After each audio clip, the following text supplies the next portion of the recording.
Beautiful sunny afternoon here at Djuma Game Reserve. Welcome to our safari this afternoon. This is Wild Earth. My name is Mark and I have Andrew with me on camera this afternoon. You're going to be joining us for the next 3 hours. I hope you're going to be joining us for the next 3 hours as we drive around a very special part of the Greater Kruger National Park here in South Africa. It's part of the Greater Kruger known as the Sabi Sand Game Reserve, and within the Sabi Sand Game Reserve we have a little patch of ground, or a little patch of area that is known as Djuma Game Reserve. Djuma is a privately owned property, and we are very, very lucky to be able to have our special vehicles out here. It's a fantastic Sunday fun day, and weather is cleared up. There's some storms brewing in the north. We're going to keep an eye on that, but it's a really fun day today. Beautiful day. It couldn't be better.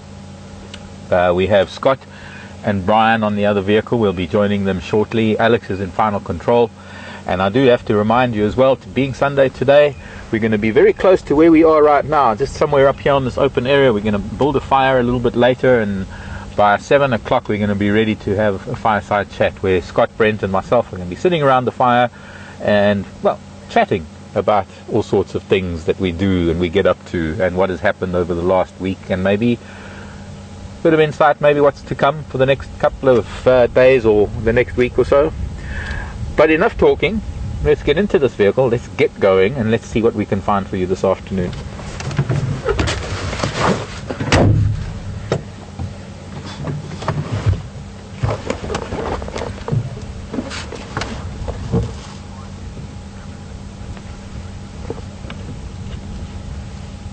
Was Alex talking to me?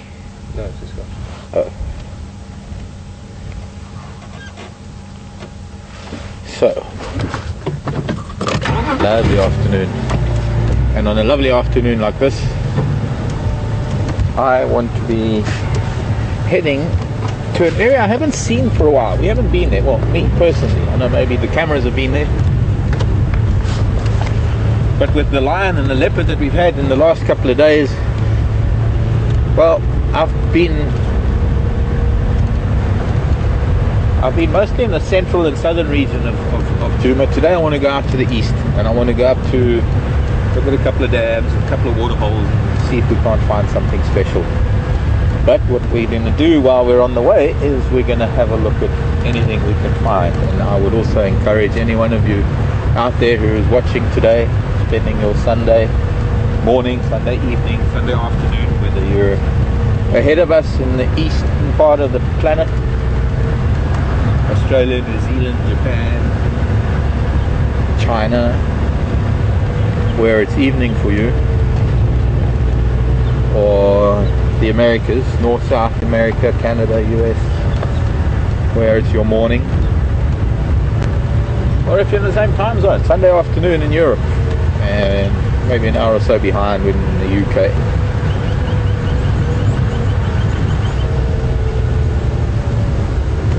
Something to still wrap our heads around is that no matter what time zone you're in, and we're always in an afternoon or a morning here, well, our time is always it's always sort of based on our time, Central African time, and unfortunately the rest of the world has to kind of fit in. I guess it's a bit awkward sometimes when it's an afternoon for us and everybody's just waking up and we're already most of the way through our day. But whatever time of the day it is for you, it is a wonderful thing to be able to be a part of your lives, and for you to be a part of our lives. Interactive, like no television show on the planet really, where you're able to write to us and ask me questions, or Scott for that matter, or Brent when he's driving. Brent's afternoon off, so Brent is going to be getting the fire ready and fireside chat ready. We can talk to you in real time. It is not recorded, this is not edited, this is happening now. And it's actually quite good fun, you know? Being able to talk to the whole world and drive this camera around and show you some really fun stuff. This is nature. Nature in reality is a lot different to what one might see in documentaries, the likes of National Geographic or Nat Geo Wild, documentaries that have been filmed over a long period of time and then carefully edited and stitched together to produce a lot of entertainment in a short time. Being live is a little bit different. We have a lot of entertainment, but the reality of what happens in Africa, the reality of what happens out here on the ground, in the bush, for those of you who have never been here and either might be planning on coming. I know we do have a lot of viewers who have never been here, and there's a possibility they never will. And for a lot of viewers, this is the best they can get out of an African experience because of either physical or other restraints that prevent them from coming to Africa. It makes a big difference because this is a way for us to bring it to people who will never be able to come, as well as to give an introduction to people who want to come and visit. But I think the other side of that as well, that people who have visited Africa, and especially people who have visited here at Djuma, to revisit their experiences in Africa through our cameras and our microphones and the sounds that we hear, and hopefully the information and the kind of things that we can bring you as well. We're guides, and we're not real TV presenters, we're just guides that can present things.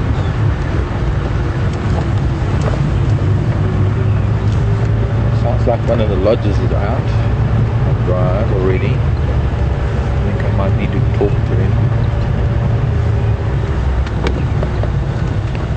Let's do a test run. Aubrey coming?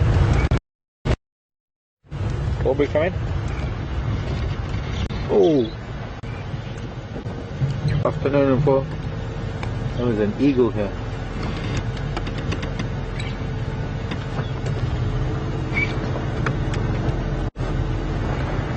Yeah, I followed them Konzo up Gallagher shortcut, and then I started going west towards Sydney's Dam, and there's also a Ngalam Konzo that comes across at the gate heading south onto EP.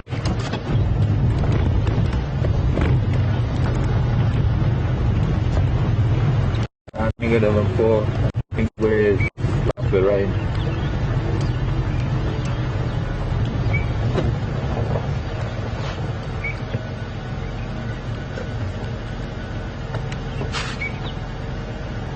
Okay, copy. I'm heading up to Bibbulsvik Dam.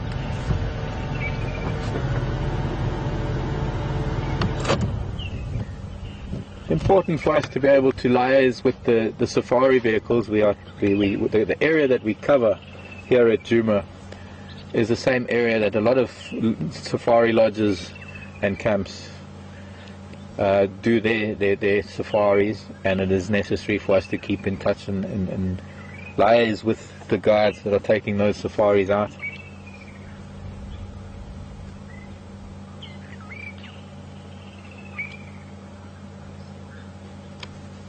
Okay, copy that. Thanks, Rolf. Oh, African buffalo. Doing what African buffalo do on any sunny day, not just a Sunday. Most sunny days, by 9, 10 in the morning, they've probably been grazing enough during the night, they've been taking in enough grass during the night that they can then take time off eating grass, or rather collecting grass, and they can sit around for most of the heat of the day just chewing the cud, lying in a mud wallow or a water hole or something where it's nice and cool,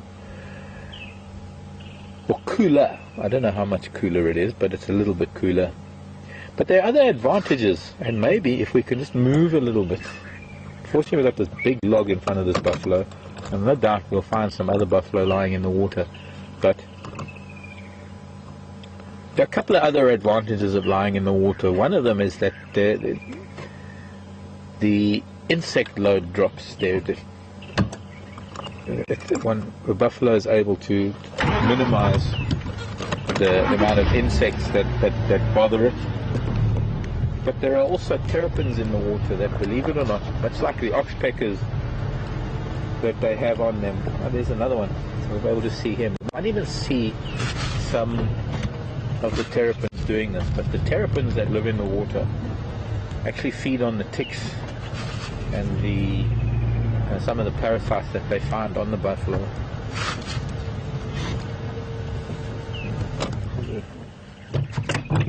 Dead dragonfly, but it's covered in ants. So I've got to brush the ants off first.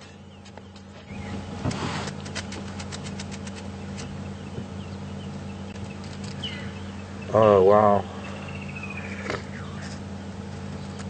Oof, smelly. Been dead for a while.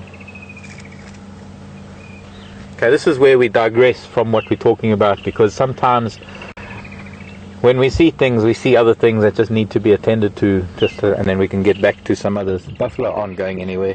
They're chewing the cud, they're lying in the water, and looks at things. There are a few oxpeckers on them, and maybe we'll be lucky enough to see the odd terrapin. Let me just put this on the dashboard. It's a nice background here on the dashboard to be able to look at things. This is a dragonfly. Sadly, I don't know how it would have died. There are buffalo tracks here. I can't imagine how a buffalo could have stood on it, but it is. His body has been crushed. And quite weirdly, the wings, as you can see, are facing upwards, and that's really unusual for a dragonfly, because dragonflies, typically their wings are permanently fixed at 90 degrees to their body, sideways. The most beautiful membranous wings on dragonflies. Oops. No, it's not alive, I promise you. I can actually see into, it's the wind that's blowing, I can see into its body, because the ants have actually eaten out all the moisture from inside, and all that's left is the skeleton that is very, very light. One of the things that I wanted to show you are the legs, and well, there we go. There's the front pair.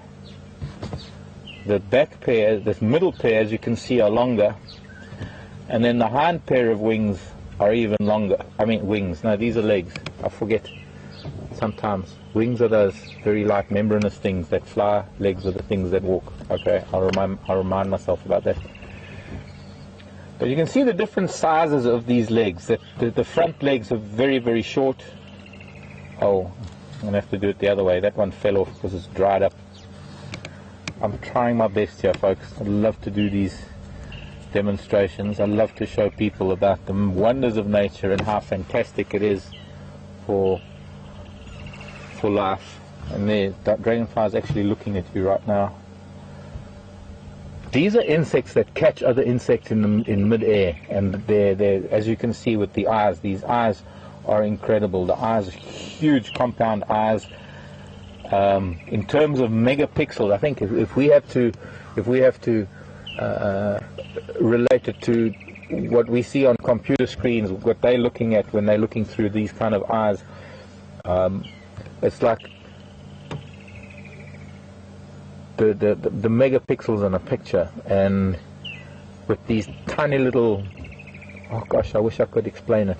It's hard to explain, but any movement, they pick up the slightest of movement because of the change in, I suppose, tone or color or darkness from pixel to pixel within the eye, because the eye is comprised of so many tiny little, it's a compound eye, so it's sort of thousands of eyes in one. So hunting, they pick up the slightest hint of another insect flying in the air, and they're able to, because of their ability of fast flight, they're able to catch them. And the way the legs are is that when they catch an insect, the insect is actually held here where my finger is, right at the face where the insect is being fed on while the dragonfly is flying. So there isn't a need for it to look down or change its flight, or just has to hold its legs in a normal position, and the prey is held at its mouth to feed on while it's flying. Poor child. It died, but also a very pretty dragonfly. I'm going to keep it somewhere. Hopefully it doesn't get damaged, so that I can look in one of my insect books, try and identify it. They're very hard dragonflies. nobody's really written, well, I think there are now, but for most of my life there was never really a dragonfly identification book like there is with bird books and butterflies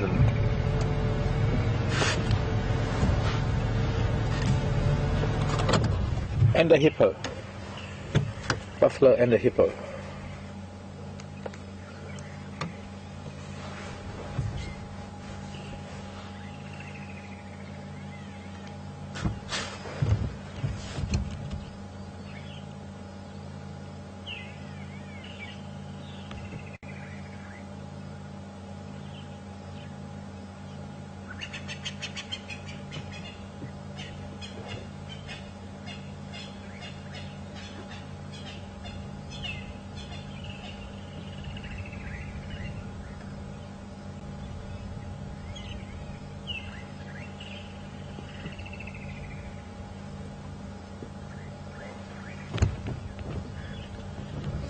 I can't really see it now, but I was saying that how terrapins also feed on ticks and things on the buffalo, and sometimes you do see them picking things off of the buffalo. Oh, hippo, hippo. Oh. Well, I guess a Roman hippo is deciding to wake up a little bit. Yawn, which is actually a display. Well, I don't know, to be honest, I don't really know whether it's a yawn sometimes disguised as a threat display or the other way around. Sometimes they just do yawn, and sometimes they do offer a threat display. That open-mouthed yawn, generally from hippo to hippo, is a means of displaying aggression or threatening or challenging, I guess.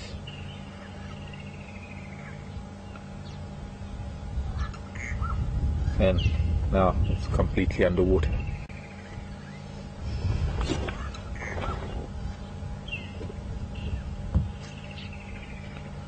The woodlands kingfisher, one of our summer visitors, it's just been bathing and it's now sort of preening and drying. I need to move maybe a little bit forward. Unfortunately the light is a little bit wrong this time of the day because we're looking into the sun. But I'm just going to try and edge forward very slowly, just try and get a better view of this really beautiful bird. It's been diving into the water. Oh, I don't want to fall in the dam.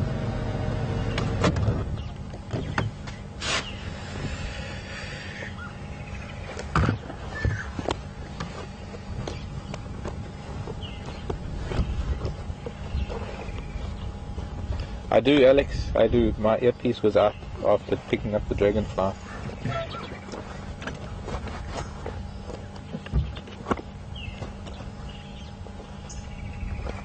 Sure.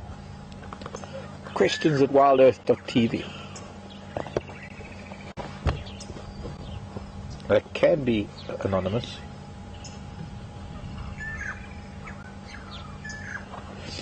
And this one is an anonymous question, which is great. We don't have to know your name. It'd be nice to know where you're from. If you don't want your name mentioned, that's fine. You can also send us your alias. But the question coming from anonymous was, if you came on safari, how many birds, being a birder, how many birds could you expect to see? Well, here in the Kruger National Park, I would say that there are probably north to south of Kruger, and the Kruger National Park, or this particular region of South Africa, whether it's national park or not, because let's face it, birds aren't really confined to national parks, but from north to south of the area of Kruger, which this area we call the Lowveld species, I would say you probably have close to 400, maybe 390 species that occur in these. Okay, copy, thanks Scott. And the thing is, you could probably live here an entire lifetime and not tick off or not be able to mark off all 390 or however many. It's roughly there. It's including the migrants and the odd vagrants. it would take a long time to get that many. So I think realistically speaking, a good trip, I would say 150 species would be a really, really good birding trip, and that's perhaps concentrating on birds and making sure you're ticking off, and or rather you're identifying and spending time with what we call the LBJs. LBJs are those little brown jobs.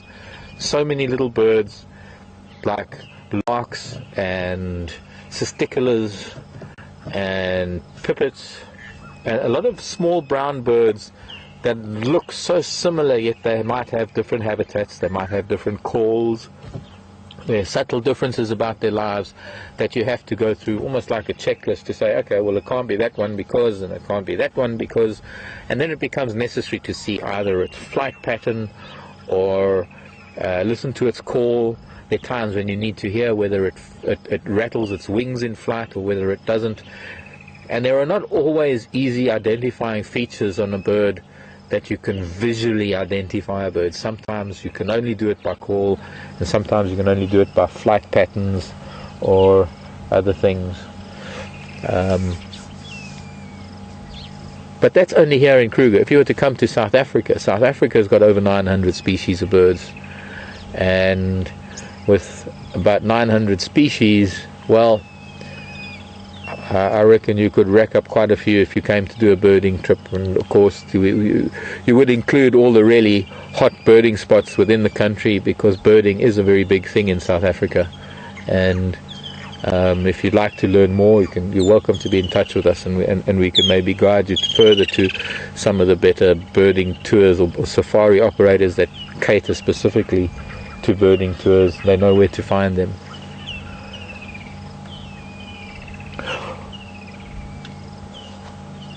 Well, he stood up. Maybe it's because I'm talking about birds and not about buffalo.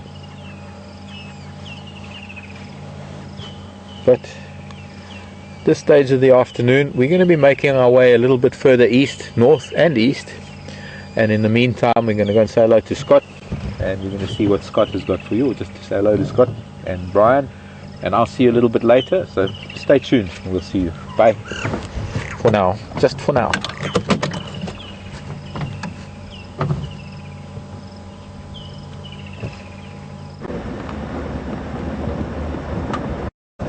Good afternoon and welcome to the Sabi Sands. It's a really beautiful afternoon. For now, Brian and myself have been discussing the likelihood of rain, and there are some clouds that, once we've got through this bumpy section, Brian might attempt to show you, building to the north and west. It's not the usual direction the weather comes from, or the rain comes from rather, but it has been producing the more recent rains for us over the last couple of days.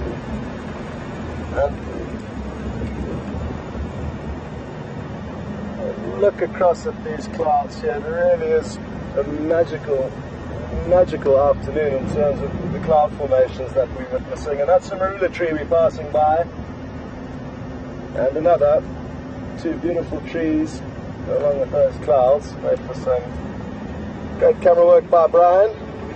So you should have established by now that it is Brian that I'm working with this afternoon. I've just got a message through from Mark, but I didn't copy it too clearly, so I'm just going to double check what he said. Sorry Mark, if you're going again with that.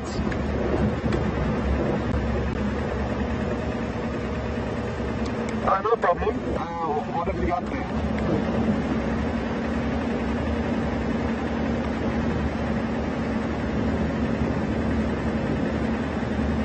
Okay, copy. Thanks very much for that update, Mark. I'll have a look at it.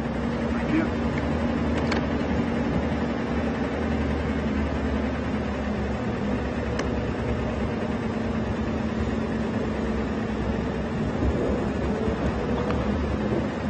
So, it's taking a bit of getting used to not going out on every drive. So, between Brent, Mark and myself, we've been sharing a 2-on, 1-off rotation.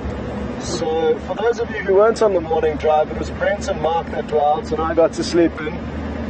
But what it does mean is that even though we get updates from Brent and Mark and we chat amongst one another between the drives, if you're not out there, you don't have as much knowledge obviously as you would have. So going out feeling a little bit unknowledgeable, well, that's probably the wrong term, but I'm feeling a bit lost in terms of not knowing what went on in the morning.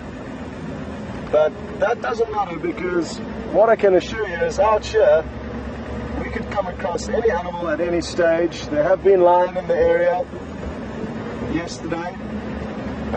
We haven't seen leopard for quite a while now. I haven't seen any since I've been back.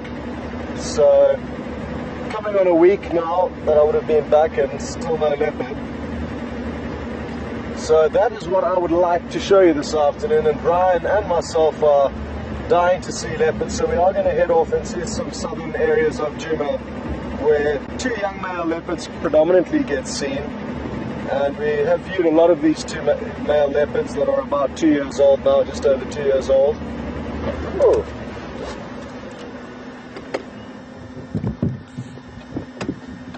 This is a beautiful antelope called the kudu. And I'm guessing the first thing you would have noticed as Brian zoomed in there was those massive ears that she's just shaken for us. Very characteristic of the kudu. I hope you can hear that thunder rumbling, and I also just did see a bolt of lightning directly to the west of us. The kudu will be happy with more rain, that's for certain. We haven't got as much rain as we would have liked to by this stage of the rainy season, so the vegetation is quite dry already, which doesn't bode well for the herbivores going into the winter, which is our dry season.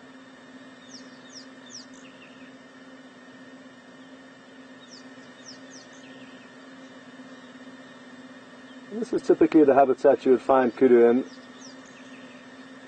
They are browsers, so feed on the leaves of many of the various bushes and trees we have in this area. But being leaf dependent, they obviously tend to hang around in quite well wooded areas, and that would explain her very large ears. Another interesting thing about the kudu that you can really get a good idea of is now as she walks through this vegetation, those vertical white stripes will help her blend in and break up her body into individual pieces, making it harder for predators to see them. And those vertical white stripes, together with the vertical branches, are what help them to blend in.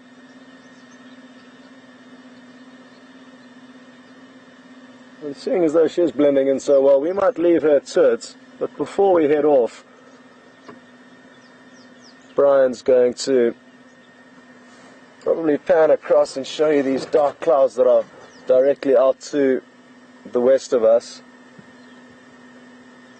And it was straight out there where Brian's filming now that I saw a big bolt of lightning earlier. But while we wait for the lightning, Brian's just spotted another kudu crossing the road, and this will be a beautiful shot because she's coming through in the sunlight. Oh, and her youngster's coming running from behind, so Brian, get ready for that. There we go. Cute.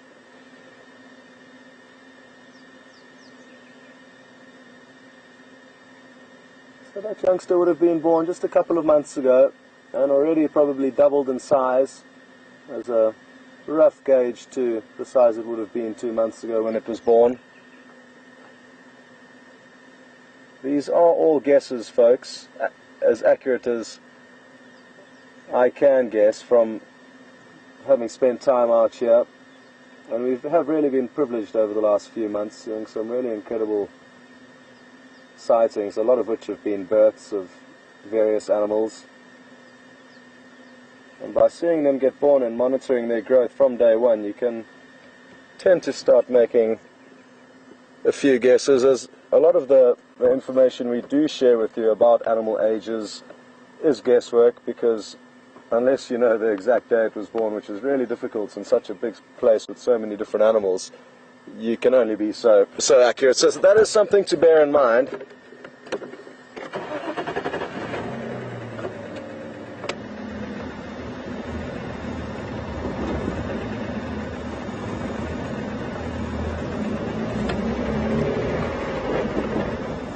So for those of you who may be new to the Safari Live experience, I'm sure you've gathered by now that it is actually a live show. Start and end. And apologies for that little breakup in the broadcast. Pretty bird up on this dead tree here. And I haven't seen one this close since I've been back.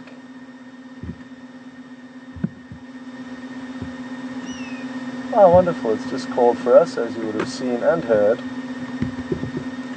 And this bird, believe it or not, has come all the way. Now it should call back to its friend. It's calling elsewhere.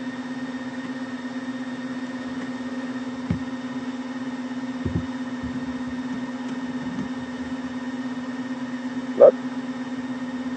Anyway, this is a European roller, as a lot of you may know, but we get a lot of newcomers every day out here, so everyone has to start somewhere. And for those of you who are new, it's quite interesting to know that we've had some follows for around 10 years now, following Wild Earth grow, and it really has grown in terms of the product that can now be delivered across the world.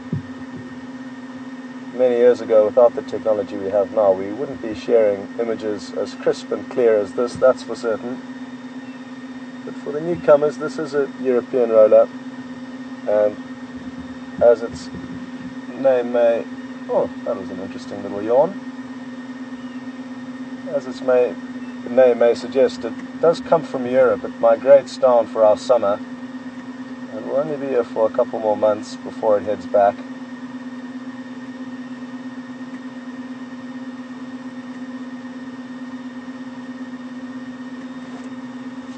Interestingly, and I'm just going to double check in my book, but I'm fairly certain it comes all the way here simply for the good food and good weather.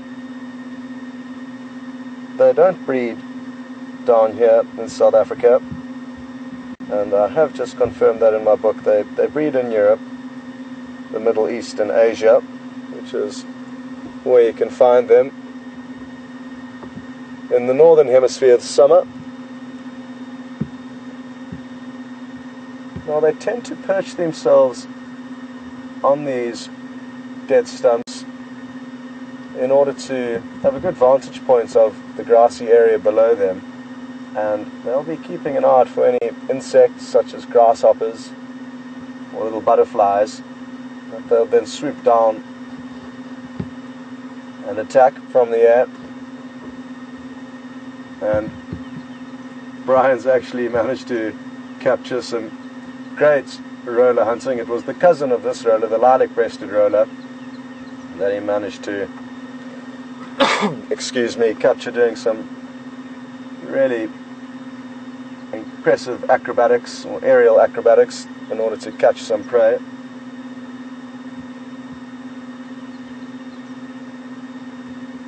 But this one, as tempted as I am to sit around and wait, doesn't seem too focused on hunting and seems more relaxed, just judging by its body posture. So we shall continue slowly, getting messages from Mark over the radio that he thinks the rain is coming. He's in the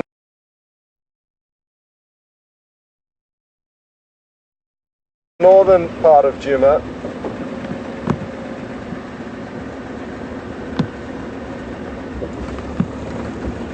As we speak, and myself and Brian are kind of in central Djuma as it stands, but planning to head south in order to continue our search. Well, not continue, start the search, but I guess it's a never-ending search for us, so it never really starts or ends, it just continues forever. But we would like to see some leopard, and we do plan on heading down into an area where we have had some great fortune in finding leopard over the past few months.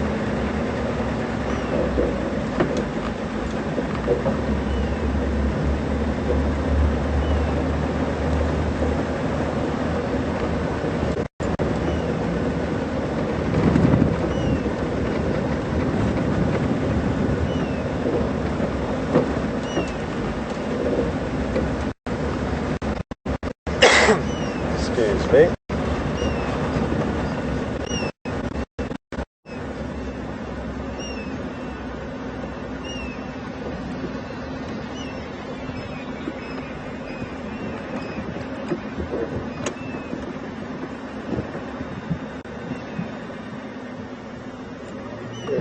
hornbills that Brian's just panned across to, and it looks like they may just start doing their really interesting call. They hold their wings up in there. It's really interesting to see their dance that they perform whilst calling. So I'm just going to try and get into a spot that Brian will be able to show you a good silhouette. We're going to battle with the sunlight from this angle.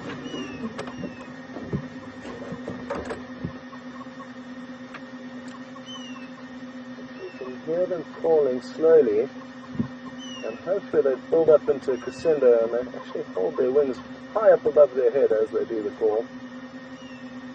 Come on.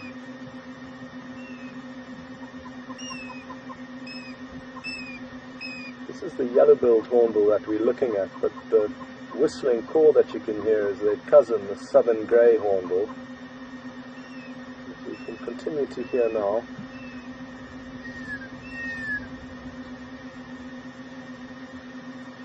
Now the cousin that you can hear doing the whistling call doesn't perform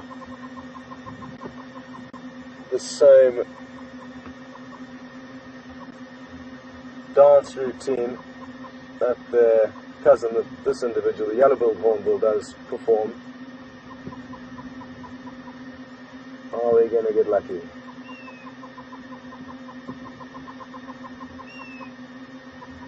Oh! Well, what we might be able to see is this hornbill doing a little bit of hunting. It's landed on the ground. I will need to reposition because there's quite a few twigs in Brian's way, but oh, there we go. It's found something to gobble up there.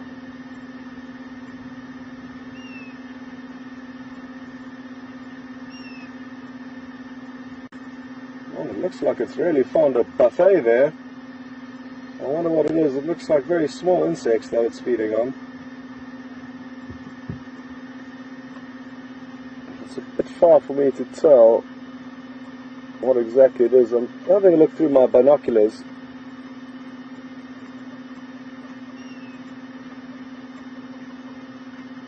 But just can't seem to focus on it. Aren't they such comical birds, the way they hop around and have this massive beak that they use incredibly skillfully? There's no double takes.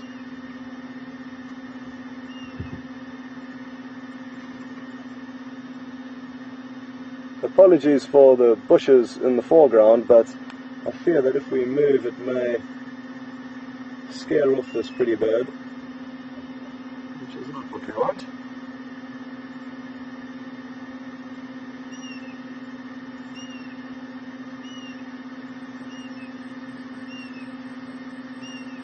Again, you can hear the southern grey hornbill calling in the background.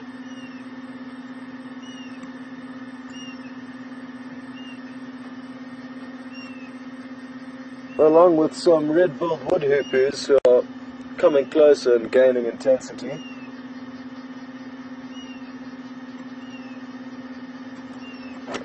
Sorry Alex, I missed that.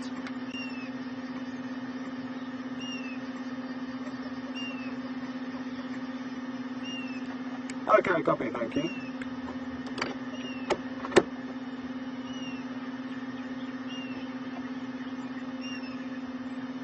If the southern grey hornbill is in sight.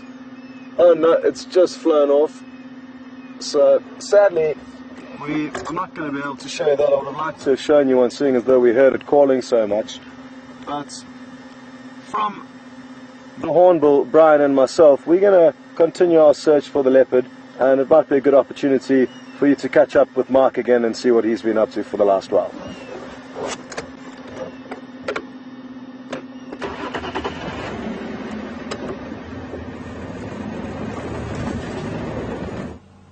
Very much so.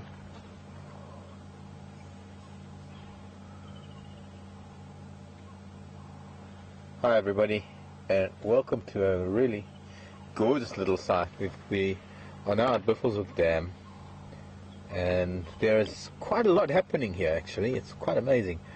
We sort of multiplied the buffalo and the hippo, so we've got at least a baker's dozen of buffalo, and there's probably at least 20 hippo, and with this huge pod of hippo that are all sitting and waiting for, well, they're not waiting for anything really, they're just living, they're doing what they do.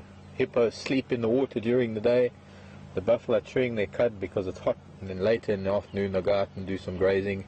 When the night falls, the hippo will go out and do some grazing, and they'll become a little bit more active.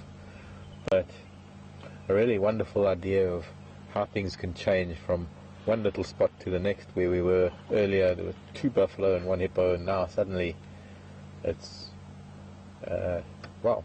There are also some interesting birds around the waterhole at the moment. This is Buffelshoek Dam, as I mentioned.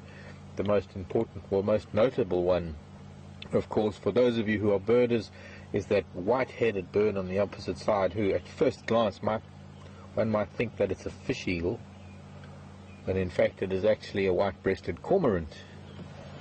A rather unusual visitor to this. Well, it's not that unusual. One finds them more on larger dams and rivers, but this is a white-breasted cormorant. It's found his way here to Buffelshoek Dam. We've seen some white-breasted cormorants on the dam up on Buffelshoek from a distance. And I suppose with the water shrinking, with the dams evaporating, we haven't had that much rain, and not the heavy rains that have so much runoff that it fills up these waterholes and dams. And so with evaporation and the dryness of going into the dry season, the water is shrinking, and so the population of aquatic life is finding it, well, I suppose it's becoming more concentrated, and so that makes it a lot easier for things like cormorants and fish eagles and kingfishers and other animals that hunt aquatic life. It becomes easier for them to do so. There was a heron here, but unfortunately the grey heron was a little bit shy and it flew off as we arrived. But what's interesting is a little bit of interaction with the hippo. There are adults and youngsters. This is what we would call a pod of hippos, or a raft of hippos. And there's some youngsters here of varying ages. It's very difficult to not only sex but gauge the age or guess the age of hippos when all we can see are the sort of top of their heads. Just a wonderful adaptation to this aquatic life that they live, where the eyes, the ears and the nose, all the vital organs are set, raised above the head so that they can submerge most of the body during the day, and they can still raise their heads so that their eyes, ears and nose are above the water. Oh, great interaction there. Hippo getting a little bit upset at the buffalo, trying to intimidate them.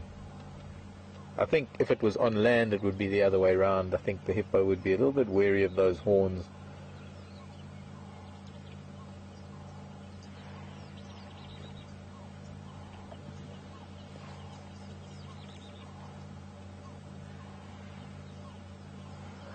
I think we might need to go to Scott pretty soon. Sounds like he might have something close to southern boundary, and we don't want to lose it. If it's going to be crossing the southern boundary, we're not going to see it.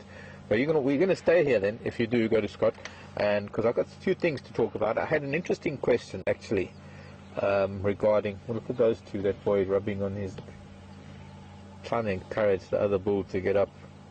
They're probably bulls that have grown up for the last 10 years or so. How old did buffalo get? I forget. I'll think of it in a minute. But interspecific interactions. It's just a hippo being. It could have a lot to do with the fact that there are calves in the water. Just a hippo being protective, and it just goes to show that hippo are very particular about their space. What's interesting is that the buffalo are coming into the water closer to other hippo who don't seem to be reacting too much. So this is not a typical reaction. This is also very much an individual reaction. It's an individual that might be in a mood today. It's not something that all hippo will do. Hey, these buffalo have just been lying peacefully. They haven't been doing anything. They've just been lying with their backsides in the water, not really interested in the hippo in any way. But I had an interesting question, and the question was, what's the difference between the digestive system of the hippo and the buffalo? Was that it? Well, I said, what's the main difference between the buffalo and the hippo? You know. The main difference? Well, that's an interesting question. That question comes from Andrew on camera at Wild Earth in Djuma Game Reserve. The main difference is that they have completely different ancestry. I think it's finally been proven, finally been shown, that hippo have a very interesting ancestry that is the same lineage as the cetaceans, the whales, and of course the buffalo. Watch that, what the hippo's going to take that buffalo now. Until the buffalo looks at it, then it backs off. I think she's happy to do it when the buffalo aren't looking. But when the horns are facing it, that's a different story. The bovids, on the other hand, well, they have a different lineage, and the buffalo being bovids, being ruminants, well, they related to cows, cloven hoofed vertebrates.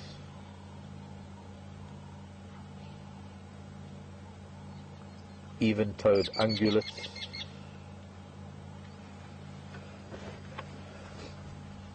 So the hippos are not ruminants.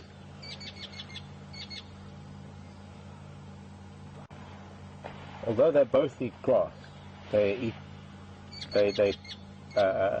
process their grass differently.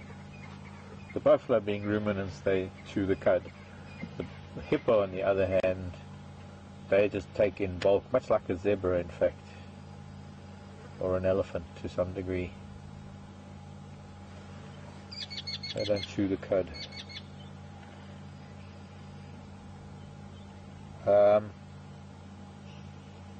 I'm seeing an interesting thing though amongst this pod of hippos,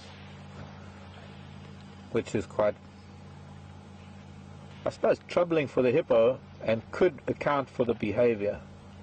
But if we, oh, look at these children. Now these are the children that are playing. I suppose they're not really concerned about what's going on.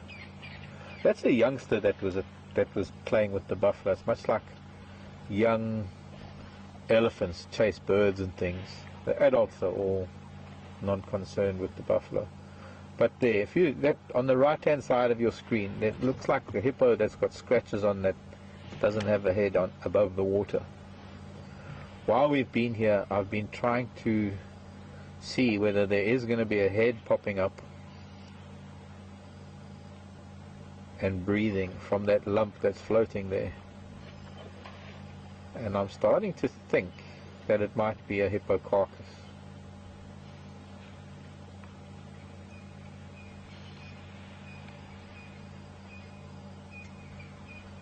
While everybody else is moving, it hasn't moved. It's showing scratches.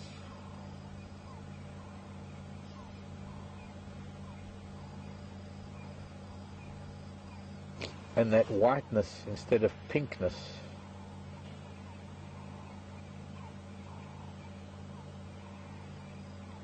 So, it'd be interesting to try and see what might transpire here.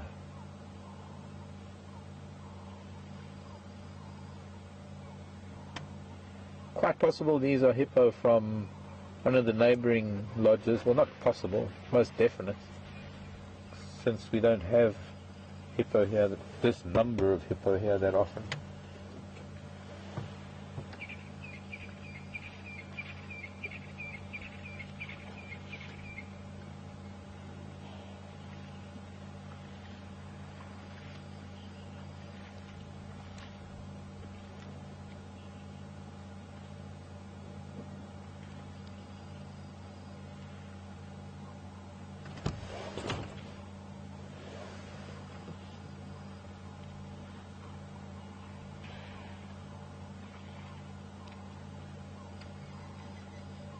I don't have any teeth yet, but I can gum you to death. Very young hippo on the right, older child on the left. The way a hippo size up to each other is by measuring the gape of the mouth, how wide they can open their mouths. And of course when they become adults, the bulls especially have exceptional tusks and incisors, well, canines and incisors they use as weapons, and formidable bite, but they fight with open mouth attacks, sizing up their gape, their mouth, how wide they can open up. These are youngsters playing. It might be a female, might be a cow. That one that we're looking at now, she's getting very, very tender, as only hippo can be with that youngster. They don't have the ability to feel with their feet, their hands, their legs, as it were. So most of what they do, whether it's play fighting or whether it's emotion, it's with their mouths.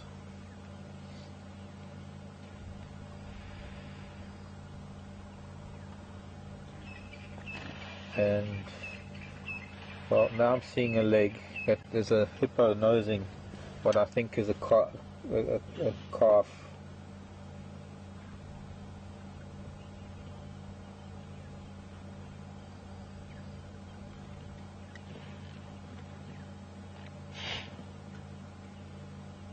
Yeah, that's definitely a carcass. My guess is it's maybe a newborn that's looking very, very small, the way this crowd is pushing it around. I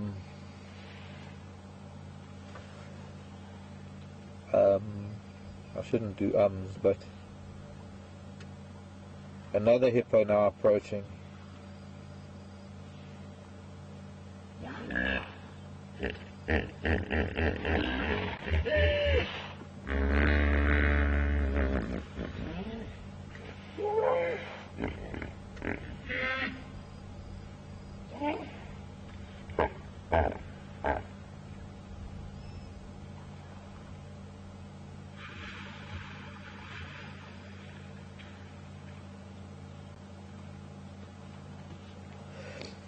That's no doubt about it. When I had a look with my binoculars now, and I was looking at that carcass, it looks like maybe a newborn or a very, very young hippo.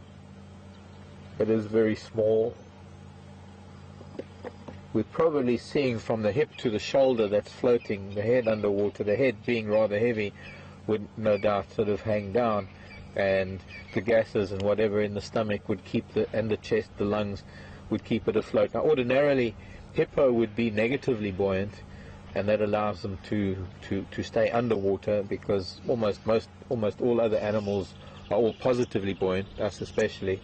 With just a normal breath of air in our lungs keeps our head above water, which theoretically means we shouldn't be able to drown as long as we've got air in our lungs, but of course we're humans and we panic. Most animals are able to keep a positive buoyancy just by having air in their lungs without having to take in a deep breath. There are some that are negatively buoyant. I think all the great apes, the chimpanzees and gorillas and orangutans have all such strong bone structure that their lung capacity can't keep them afloat and they just sink. And I think there are some dog breeds as well that's pretty much the same thing. Their bone structure is so big because of the musculature of the animal that they sink. But generally speaking, everything is positively buoyant. Hippo need to be negatively buoyant, and that is definitely something floating because of the way it's been pushed around, so it can only be gases and air. And there I can see, looks like a leg. Oh, there's a hippo yawn.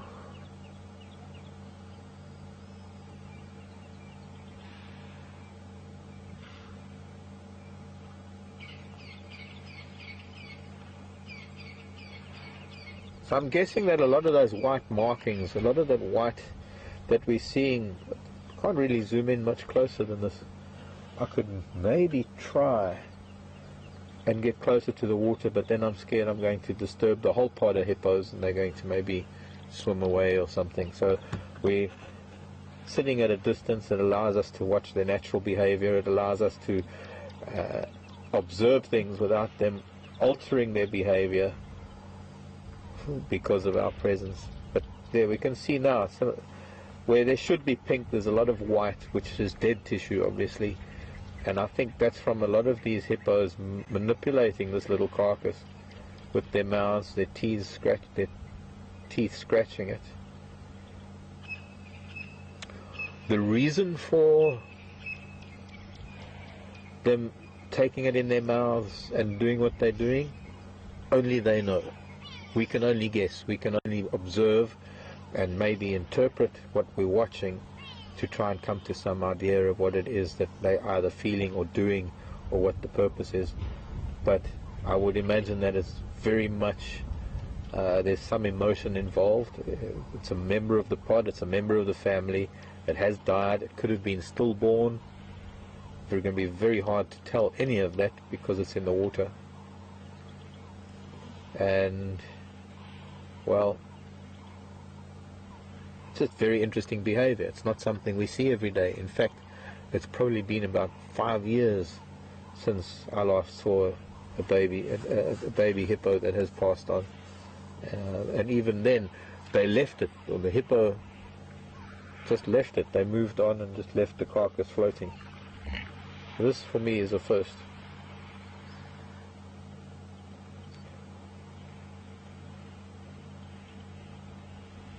I've lived with hippo in some of the biggest rivers in Africa, some biggest lakes. I'll get back to that shortly. I've got a question coming in.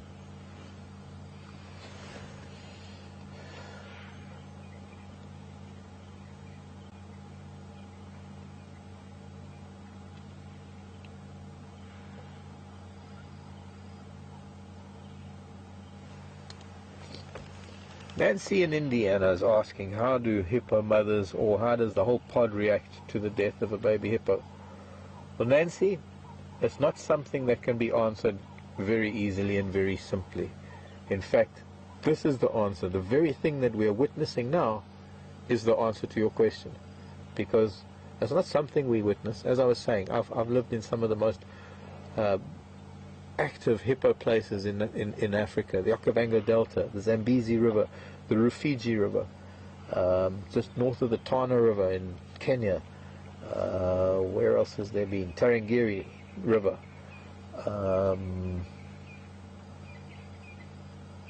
the Sabi River, the Sand River. But in all of those places, there are populations of crocodile that possibly deal with the death of a youngster, and maybe things happen differently. In fact, even within the same pod of hippo, we would possibly see different reactions. These hippo are starting to gang up on these buffalo. Look at this. There's something happening here. They're going to suddenly rush them. And a lot of this might have to do with this dead baby. Well, it's right there next to the buffalo. In fact, it seems they've pushed it almost up to the buffalo. In the top right of your screen, that sort of hippo that's closest to the buffalo on the right is the one that's pushing the carcass now.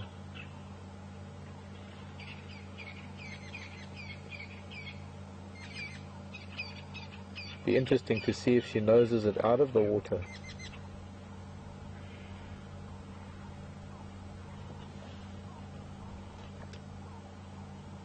Right up to the buffalo, bumping the buffalo.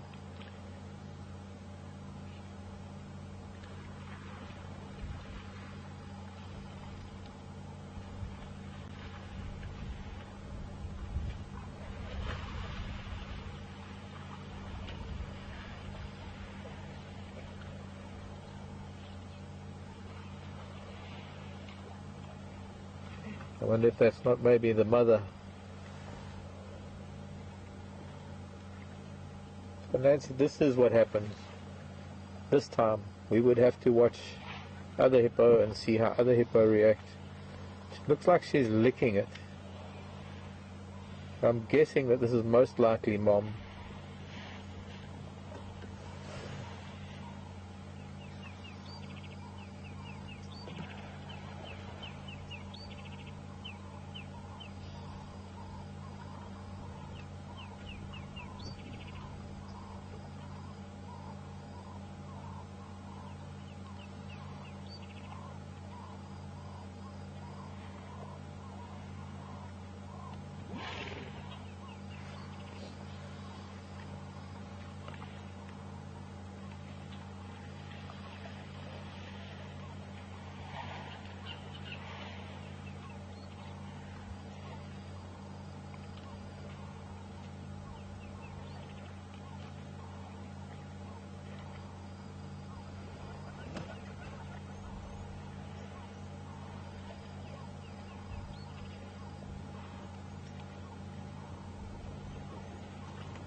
negative. This is what we're here for.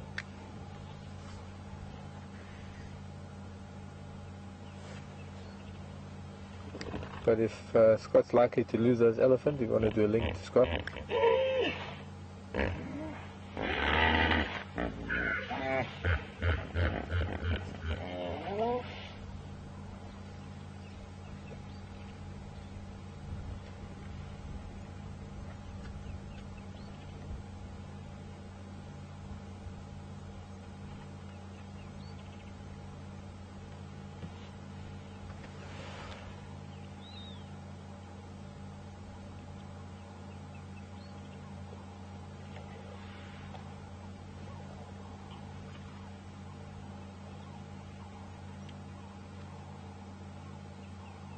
What's interesting is that there are a bunch of adults watching her. There are a bunch of them that are all facing her in like an arc.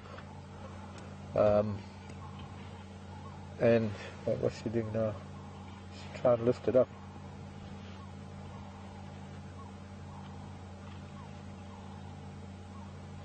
Trying to pull it by the leg.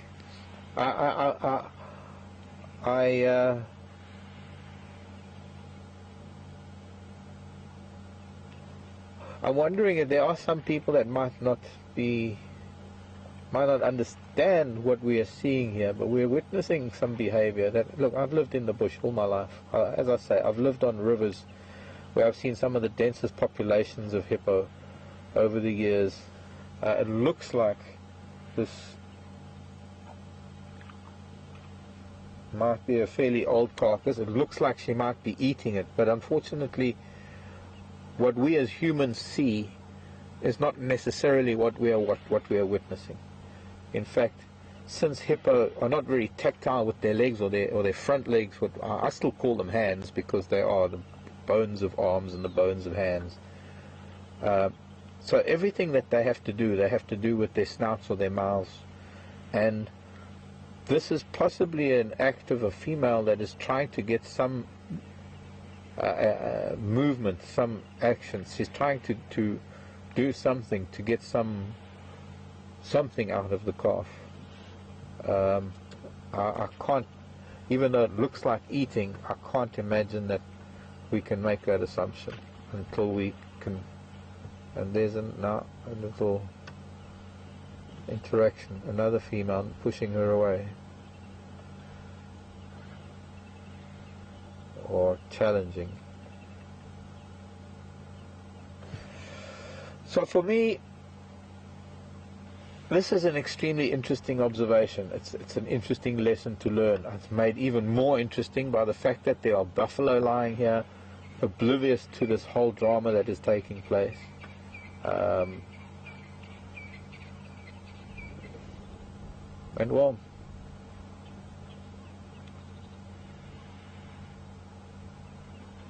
here comes the cormorant. Oh, it looks like it's going to taking off. No, coming closer. Wow, good landing, dude. Wish I could do that. And there's a green-backed heron. I didn't even notice the green-backed heron. And right behind the green-backed heron is a water dikop, and behind the cormorant.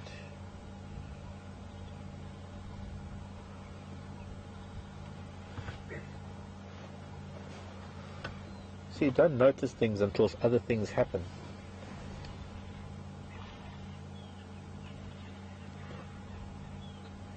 The water thickneys that are so well camouflaged in the background.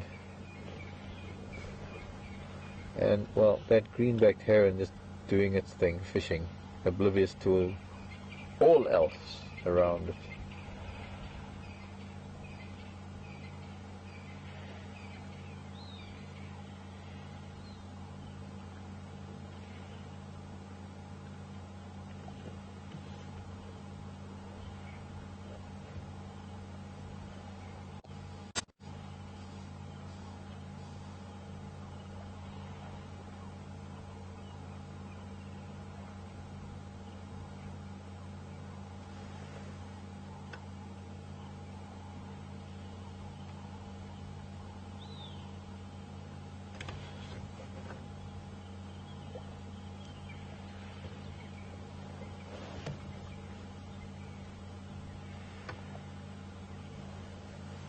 And the other thing we haven't been able to see for the last couple of days, which I'd like to point out now, just in case the cloud comes over, because we're getting so much closer to these beautiful bright nights of full moon, and we've got our waxing gibbous moon not very far away, but something that we do take note of.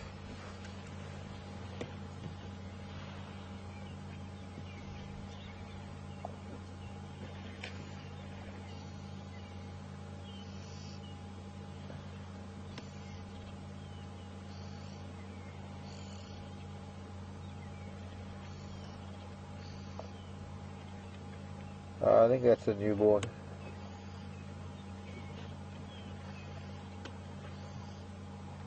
I'm watching her trying to get even more, I don't know what the word is. She's just getting more active with the carcass. I guess getting more and more frustrated that nothing's happening. It's not waking up. It's not doing anything.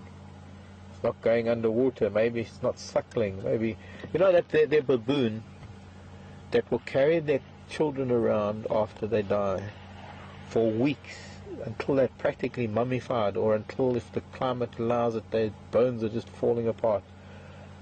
The maternal instinct is so strong in these animals that they sometimes can't come to terms with the death of their young, that they will try anything to make sure that it's still a part of their lives. I've seen giraffe mourning or not wishing or willing to leave an area where lion have killed their calves. Yeah, I think there's a bit of interference there. It looks like an older hippo, probably an older cow now, that looks like has reprimanded that other one. Almost as if to say, just leave it alone now. It's gone. Let's just leave it.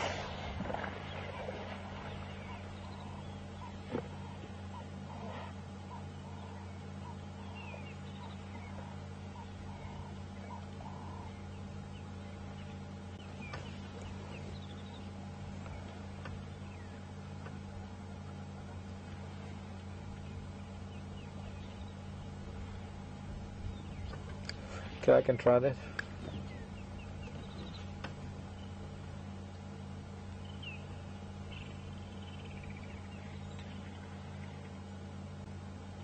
Maybe we should head on to buffels of cut line, or rather, yes, and cheetah cut line. See if we can find you something else on this fun day Sunday. We're going to bite a hippo and a buffalo now. No, just move away. All it's asking, move away. Not an aggressive action, just a subtle hint. Or maybe not so subtle, but a hint to move away. A lot of it has got to do with the carcass. Cormorant can't decide where it wants to catch fish this afternoon.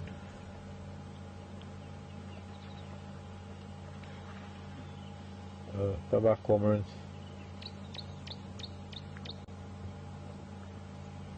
I hope I didn't disturb you. I don't think so. I think it was the hippo, because now just wow. Flyby, cormorant flyby.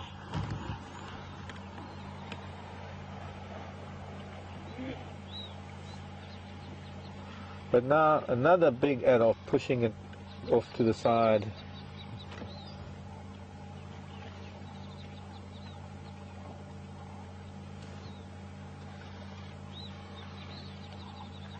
Yeah. I don't know. This is a. Looks like a big cow. Maybe, you know what? Because that was a very young hippo that was initially getting very emotional with it. Maybe it was her first calf. Maybe this is a grandma, or even the matriarch of the pod. Looks like she's decided to actually bring it back. Because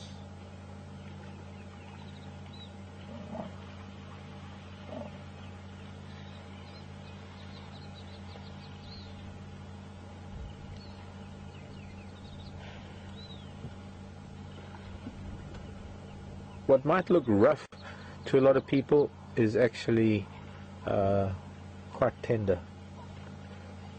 But we're going to go over and see what Scott and Brian have got for you, and we'll come back to us, and I guess I'm going to carry on and see what else we can find.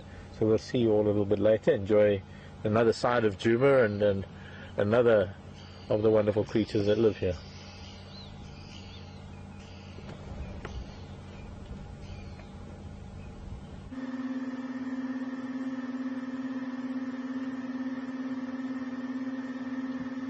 Welcome back.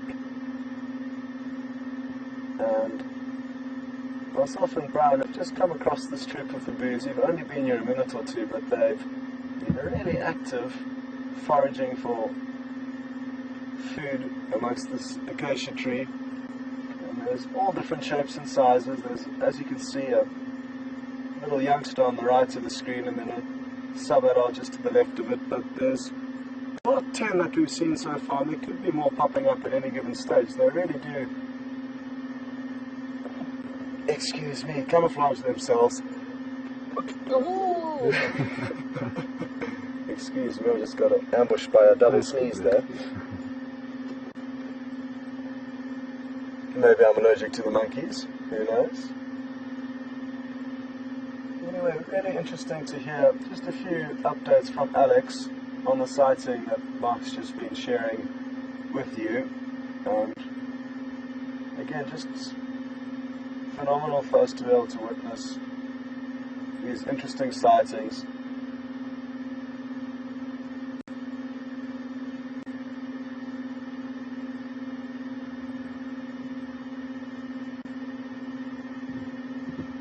Really nice that Mark can share that interesting sighting with you, but something like this is a little bit more light-hearted and I'm sure a welcome change from the sad sighting of the hippopot that has lost one of the calves.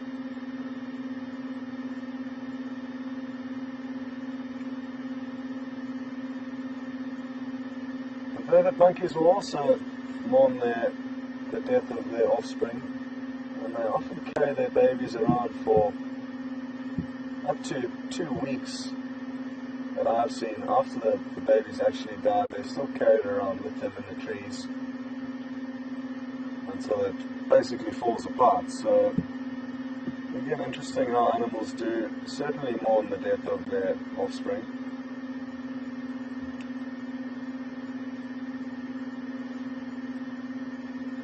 But here it's playtime for the monkeys. It'll be interesting to know exactly what they're biting onto.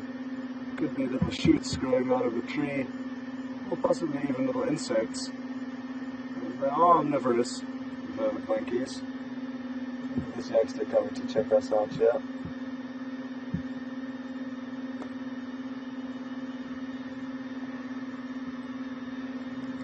And what it's planning on doing out on this terminal branch, it's planning a massive leap across to the next tree. That'll be very impressive, but I'm not confident that this youngster would be able to make a jump that big. I'd be very happy if it proved me wrong though.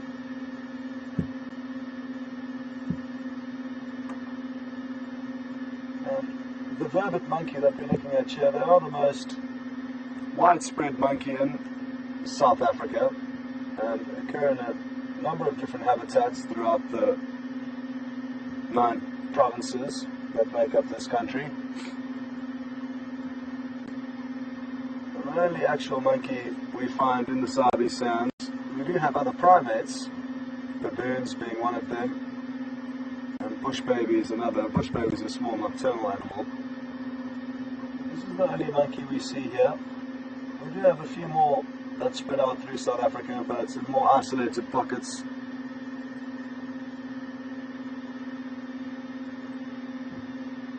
Look at that incredible agility.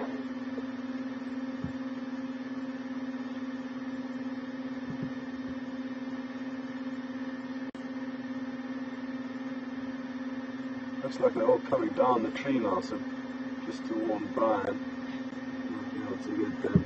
That's the big male, possibly the dominant male of this troop.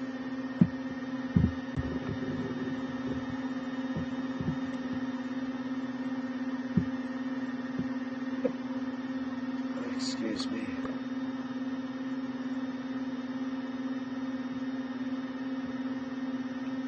There's a really small one coming down now, the smallest I think that I've seen out of this troop. And another one in the tree right behind. So a nice exodus. Obviously cleaned out this tree of all of their available little bits and pieces to snack on, and now it's time to move on. These two, however, seem to be waiting for somebody. I wonder who it is. Possibly their mothers or cousins.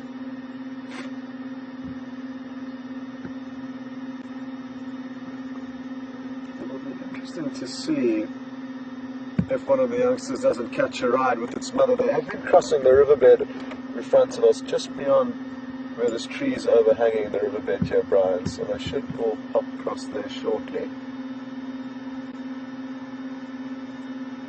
It'll be interesting to see whether, oh, there goes one quickly, and the rest of them come scurrying across. Should be one or two more that make the dash across.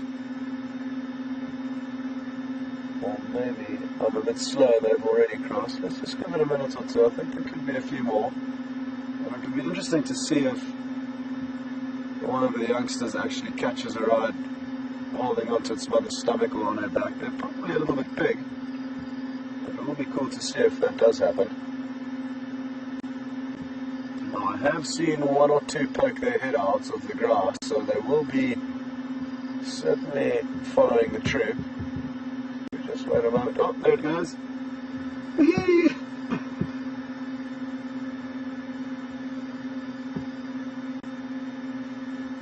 They really are good fun to watch, these velvet monkeys, and we don't get to see them very often out here. So when we do, it's great to make the most of it.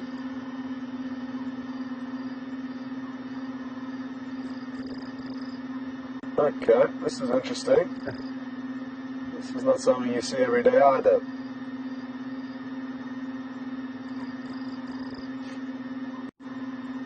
That's a toilet with a twist, if I've ever seen one.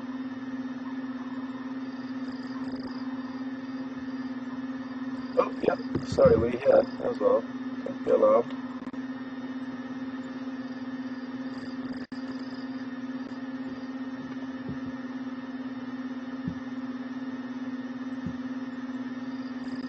Well, the fact that we've been sitting with this troop of vervet monkeys does not bode well for the chance of there being a leopard in the immediate vicinity. This troop of monkeys collectively are a seriously well-equipped leopard spotting unit, especially due to the fact that they're often elevated in these trees and have a great bird's-eye view over the situation. If they are to see a leopard, they'll let out their alarm calls, which we can hear from about a mile away, if the conditions are good.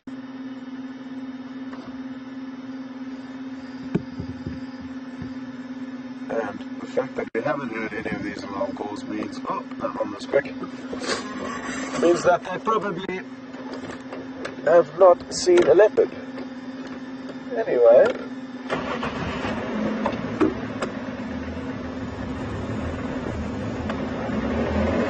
well, that was brilliant. And you'll notice that myself and Brian are driving through an actual riverbed, so this will flow with water when it rains heavily enough.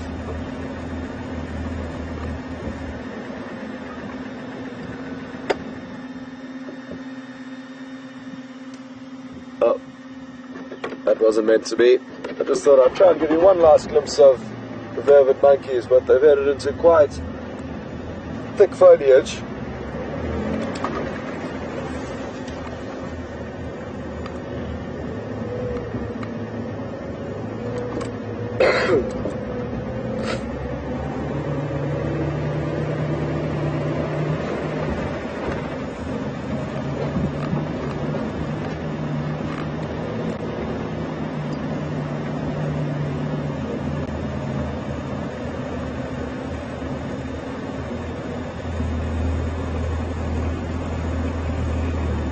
So Now, I've driven through this riverbed on a number of times, and I've always hoped to find a leopard in here.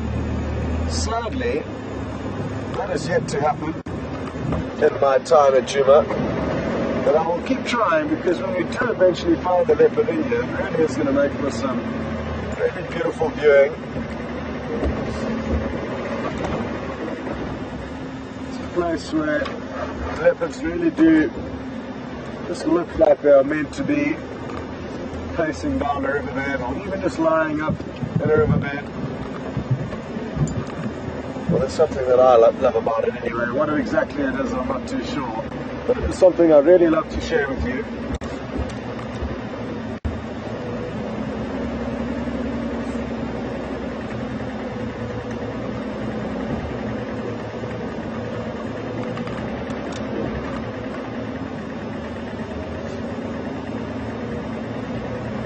Maybe today will be a lucky day. It's going to happen at some stage, it has to. That's on the cheetah sighting. We haven't had a cheetah sighting since we've been here. It's the beginning of November last year, or at least on this project.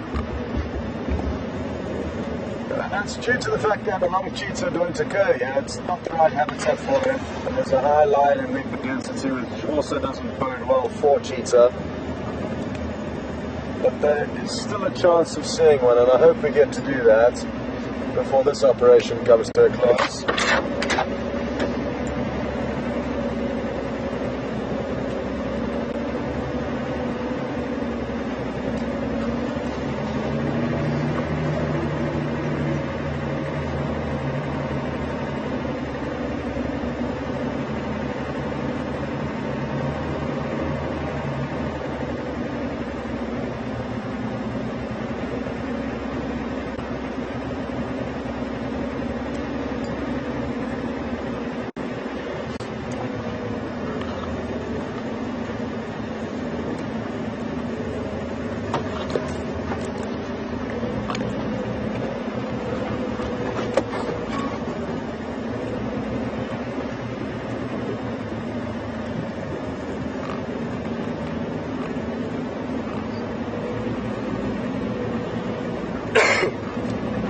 Excuse me.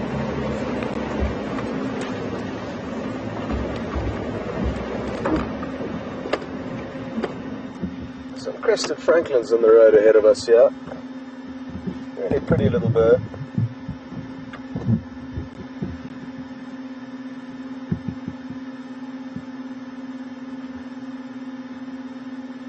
And that would have in all likelihood been a family of them, but we saw. You might still get a glimpse of them. Look at how good that camouflage is. Really, really difficult to spot them in there. Well done, Brian, for even finding them in there.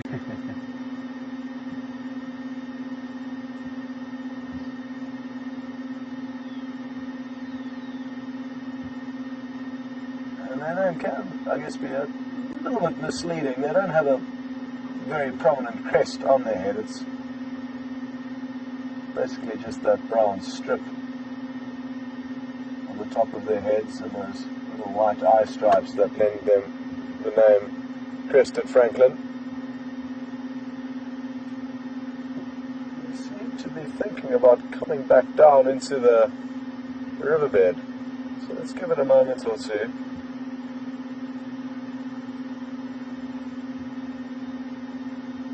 It's so useful to stop the vehicle and view all these animals, because they are all beautiful in their own right, and all it deserves some time on the head. There's one in the right now. Well done, Brian. He was opting to rather follow one flying down, which is a good plan. As I was saying though, by spending time with some of the less known and sometimes less impressive animals, it lends to, oh now they've got their little crests flared up, but they typically lie flat.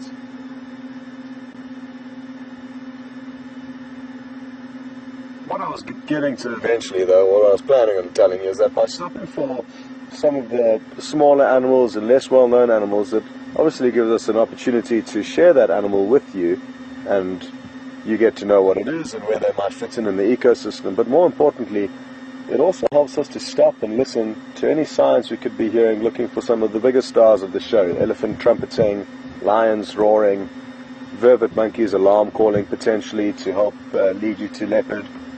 There's a lot of different sounds that can really be useful in finding animals, and to hear those sounds while the vehicle is running is close to impossible. So by stopping every few minutes as you pass into slightly different areas, to stop and listen is really, really critical if you would like to maximize finding as many of the animals as you can around you. Which is something that you can quite easily forget when under pressure and tend to put your foot down harder on the accelerator and drive faster. And you end up overlooking a lot of useful clues that you could miss due to racing around from A to B. It's a trap that I found myself in on numerous times, trying to find some animals to show everyone.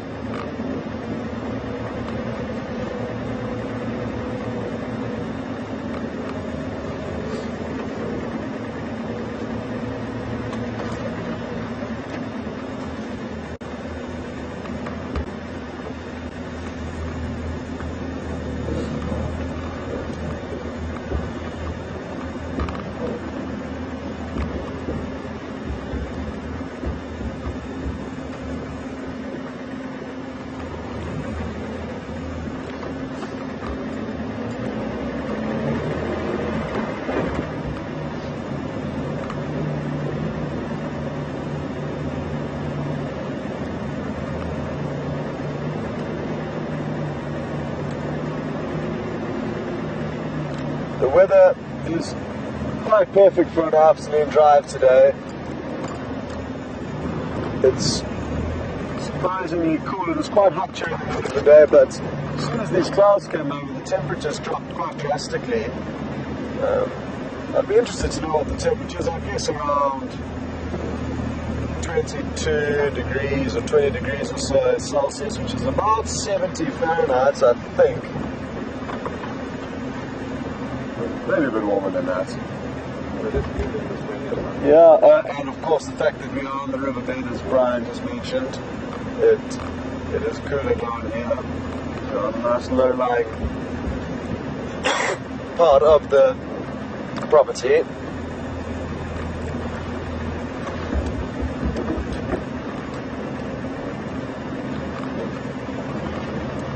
Which makes life pleasant for us, but also pleasant for the animals, and the more pleasant it is for the animals, the more likely it is that we will see them doing something.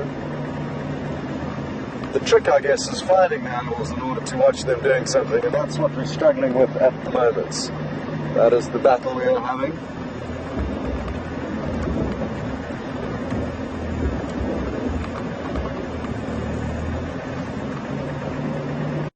We did see one elephant briefly, but as soon as it came into view, we were on one of our southern boundary roads and it crossed over before Alex would have had time to link back from Mark to us. So sadly that was a little 15-second window that we missed out on.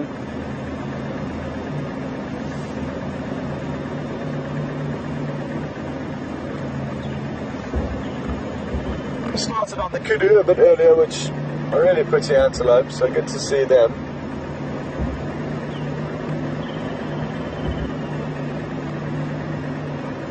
You may have heard a bird calling. Chick! Is my impersonation. It's not very good, but that's the woodlands kingfisher. Those of you who aren't sure. And it's a very prominent call of the summer in this area of South Africa. The woodlands kingfishers migrate down from Central Africa for our summer, and they breed down here. We were monitoring a nest for a couple of weeks and actually managed to see the adults bring back a small snake to feed their chicks with. What was that? Sorry? More monkeys. some kind of dispute. There's a big male up in this tree here that is very well concealed, but it's somewhere in the center of your shot there.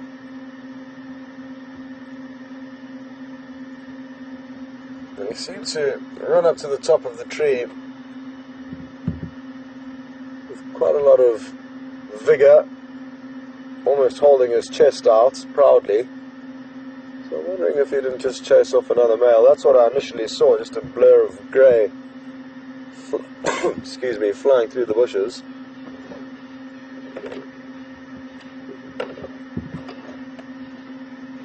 Look at the horns down left over here, Brian. Can you see it at the base of the tree? I hope it holds its pose there.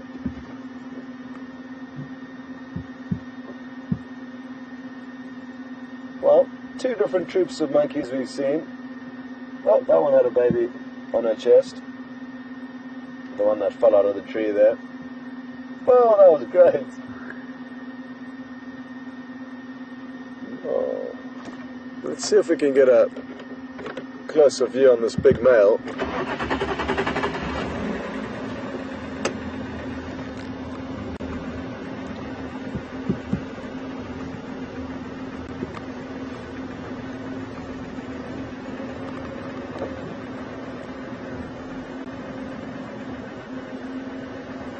Too close underneath it, Brian, or...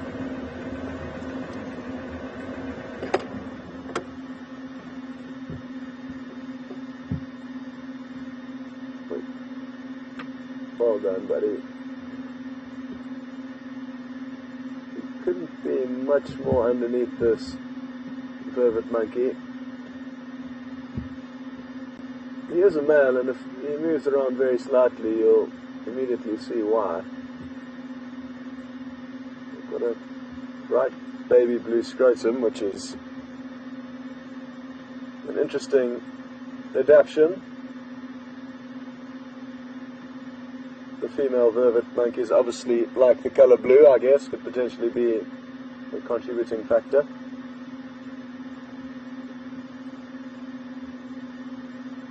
He's perched up high in this tree, possibly keeping an eye out as the rest of the troop moves around below him, which would make sense, having a few sentries up at the top of the tree as the rest of the troop moves on to different foraging areas.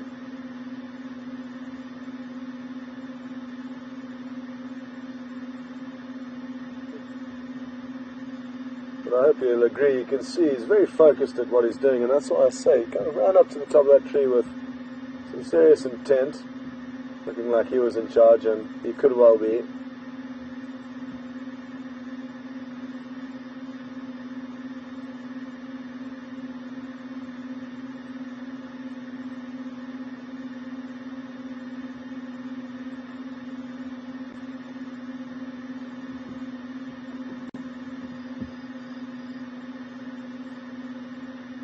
Doesn't pay us too much attention.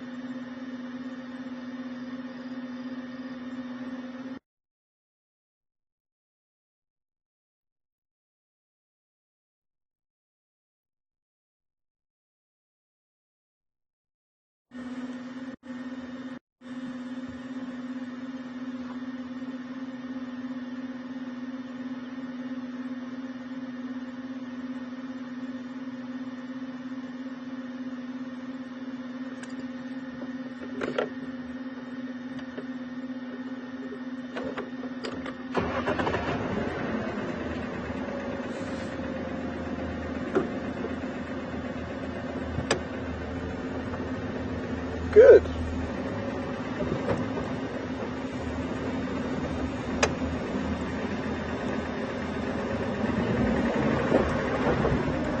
He kind of watched us between his legs as we drove underneath it. Apologies for my cough this afternoon, it's just crept up on me literally since we came out on drive. It feels like somebody's tickling the back of my throat, and my only solution is a short, sharp cough. So apologies for that.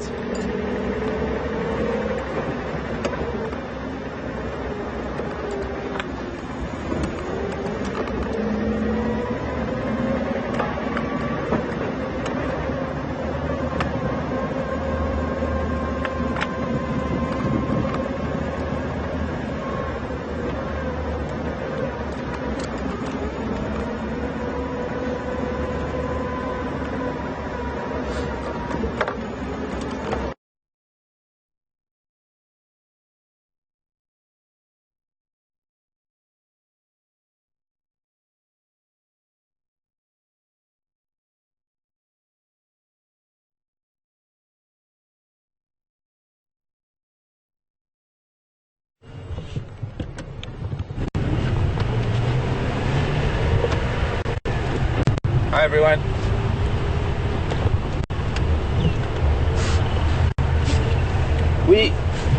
We moved on from Buffelshoek Dam.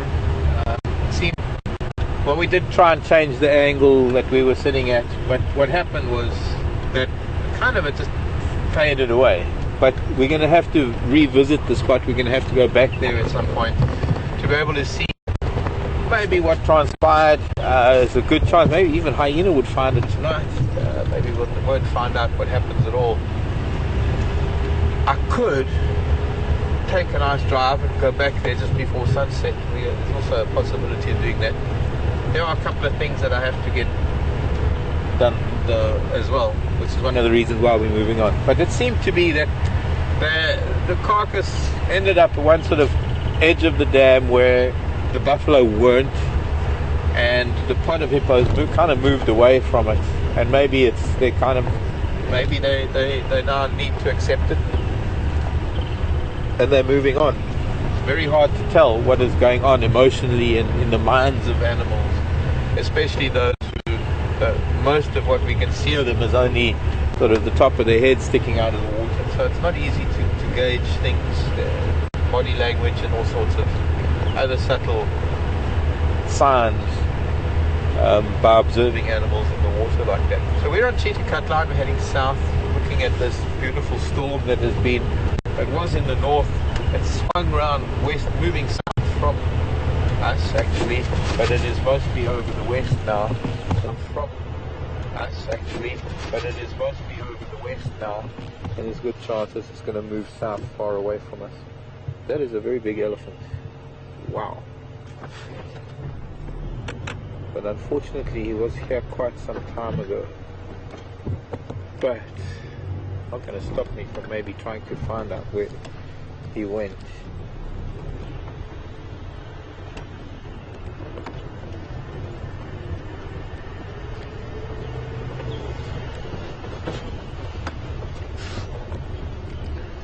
We'll have a look, see if he didn't come down this way. There are some other elephant tracks here, but there's a very big bull that looks like he came onto Gowrie today. The problem is that I found very big bull tracks on our southern boundary this morning, and it might be around about the same time. Maybe the same old man, maybe not. My peer in the elephant world. Not that I'm an old man, just that we might be about the same age.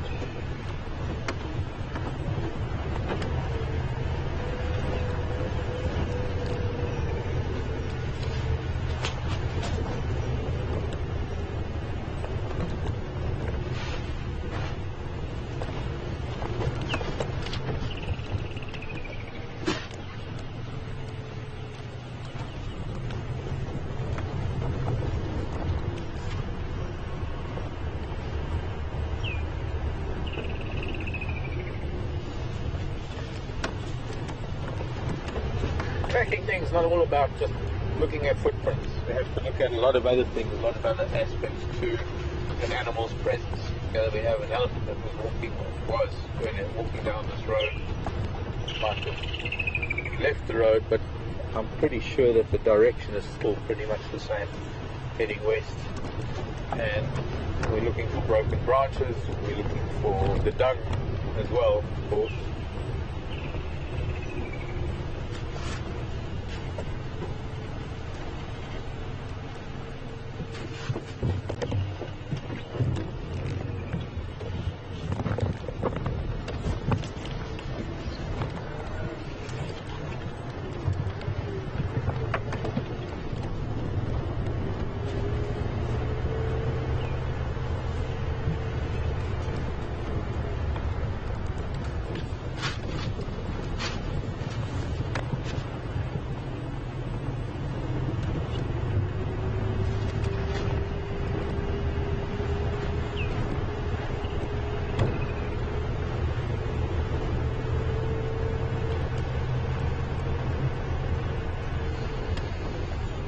Some dung, but it's very old. It's already been spread out. There have been a few dung beetles that have come out again since this last rain. Now, I'm unsure whether these are dung beetles that were underground in between the rainfall. In other words, they've pupated and they've already been active this summer, and they've now come out because of the moisture, because of the rainfall that we've had, to be a little bit active again.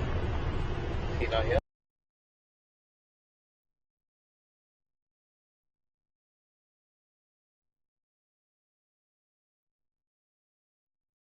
It's a broken tree. I'm not sure if this is the one that Brent experienced yesterday.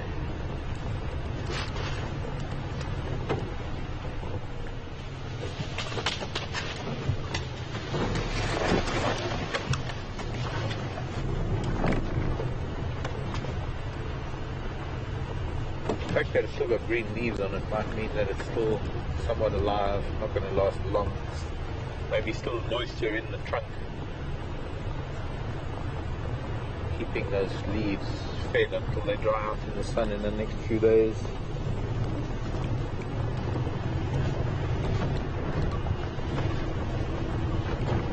Oh.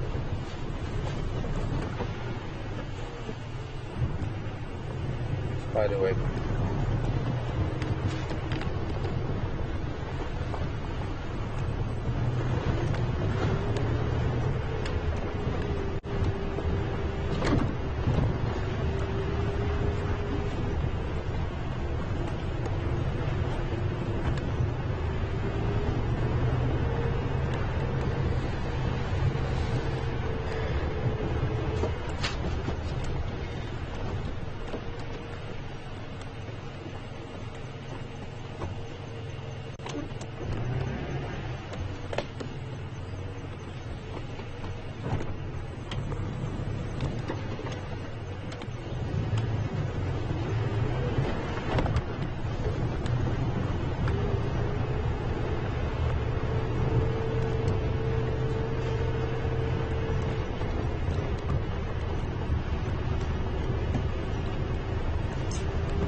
To show you this, we're going to have a lovely view soon, or in a little while, but here we have a lovely view to the west of how there's cloud and gaps in the cloud and creating a really beautiful effect with the, let's find a spot here, Andrew, right there, because then you can see a little bit of the sunbeams and a little bit of the mountains to the right of that wattle. African wattle sticking up its head in the way, but that's fine. It's a wonderful little tree.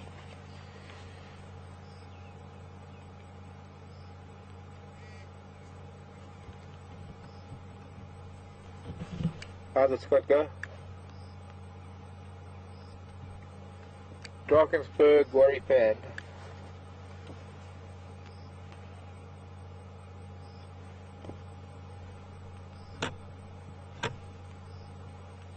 Okay, no problem.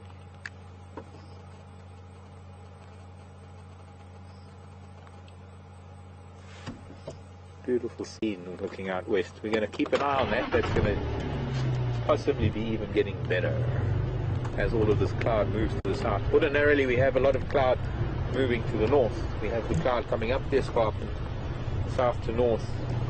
Today it seems to be moving in the opposite direction. Raindrops. Yep. It's had one or two. It's not going to rain. There's a very, very low cloud above us that's just dropping a few drops of water. I'm guessing. No, there's nothing here. It's just a little drizzle that's from the edge of this huge stormy cloud that's come up in the west.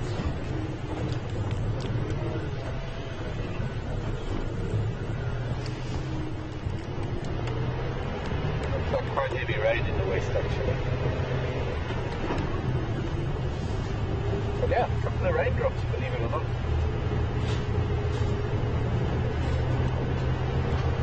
Not exactly what I want with this hat on.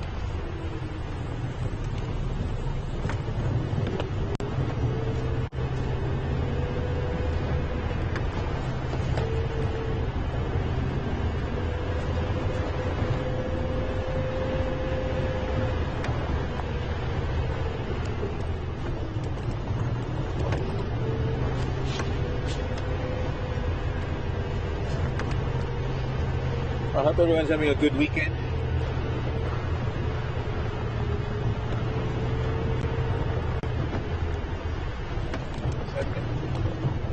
Certainly a great weekend in this part of the world. And lion yesterday.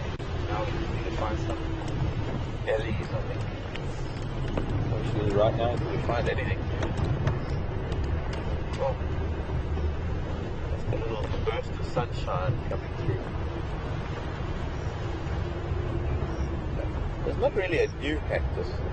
This hat I've had since, I think I've had it since we were even last here at Djuma back in 2011. I think I got it in 2011, round about then. It was a wonderful gift from someone special. An Australian Cobra, as on my other hats. But it's my smart hat. It's a special occasion hat. And it's a special occasion today. It's Sunday. It's a fun day. It's the 1st of March. It's fireside chat night. I think most important, it's one of my parents.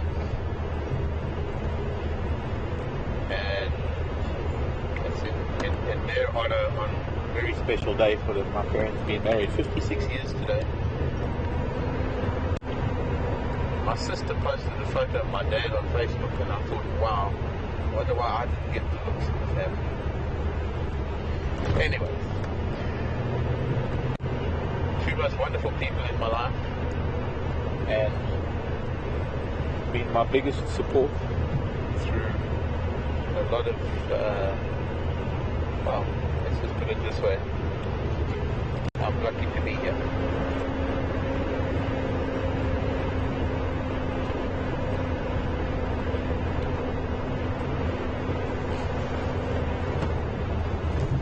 Happy anniversary, Mum and Dad, again. Have to do this. I'll stay married 56 years. Not get a special mention. Anybody else? I think there was one anniversary just recently. It was 56. But anybody else having a 56th wedding anniversary? I'll be glad to say happy anniversary.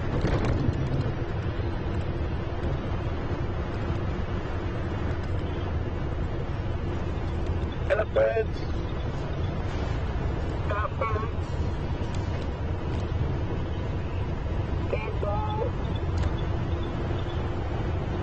Sometimes it works. I remember the very first time I was on a ferry from Dar es Salaam to Zanzibar in East Africa in Tanzania. I was with a friend and we were going over to Zanzibar. We were actually going over to shoot not a documentary, a commercial. That's what it was, a commercial. For a very fancy little hotel in Zanzibar, on Zanzibar in Stone Town. And we were standing at the back of the ferry, and this was, I think, before the movie Titanic, but we were standing on the stern watching the wake, and I shouted out in the top of my voice, and I still couldn't be heard because it was such a noise with those big turbines, but I shouted, "Dolphins!" The next minute there were dolphins next to us. Needless to say, Anna was impressed. Of course, if you think I could do it again, you must be mistaken, because no matter how hard I tried, every time I caught that ferry, that didn't work.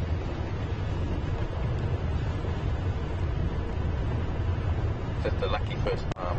But it has worked for me with elephants at home and elsewhere. I think one of the most amazing experiences I had was one year in the late 90s when we had a severe flood. It was 98, I think. We had an El Nino year, and there was a severe flood in the Rufiji River, or the whole lake system of the Rufiji River. Our camp was completely washed out. We had to save as much as we can with the boats. What was that? And where did it come from? Was it from the tree? I'm not sure. But you heard it as well?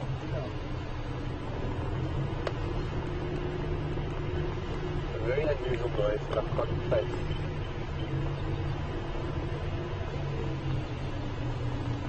Seeing anything in the tree or anything on the ground.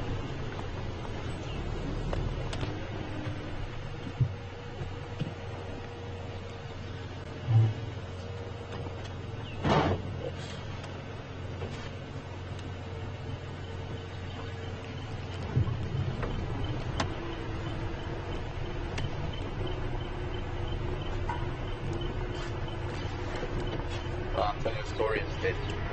Continue. I'll try and cut it short and keep it simple. But we were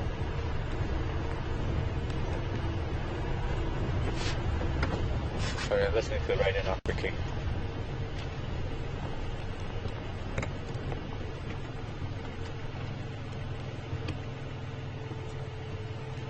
There were elephants here. There aren't any anymore. We have to see further. But as the river rose, and of course the river rose not only because of the intense rain we were having, but because of problems with the very big dam upriver. It was very old, and the camp kept getting flooded. We kept trying to save equipment with the boats and taking that onto higher ground up in the lakes, and then carrying it from the then expanded lake shore up onto high ground. We had built a temporary camp. For a few months I lived in this temporary camp, little two-man tents and just an awning for our kitchen and office. Managed to set up the HF radio and the VHF radio. And of course we couldn't do anything. We just had to try and clean up camp when what was flooded, when the water receded. But unfortunately every time we did so, the flood came back 5 times. The water receded 5 times. We swept up and mopped up that thick sludge that came in with the flooded river. But anyways, living out in this camp, I lived permanently with some elephants that ordinarily would be in camp with us. There were a couple of elephants, and I need to bring some of these photos on drive with me because I managed to find some photos of a wonderful elephant. His name was Joseph, and he would live in this temporary camp with us, even though he was normally in our main camp, but obviously with it all flooded. And it just kind of showed me that he was quite happy with our presence, and that he used to stand next to me in the shade of the tree when I was lying in my hammock in the hot afternoons, those hot, humid summer afternoons.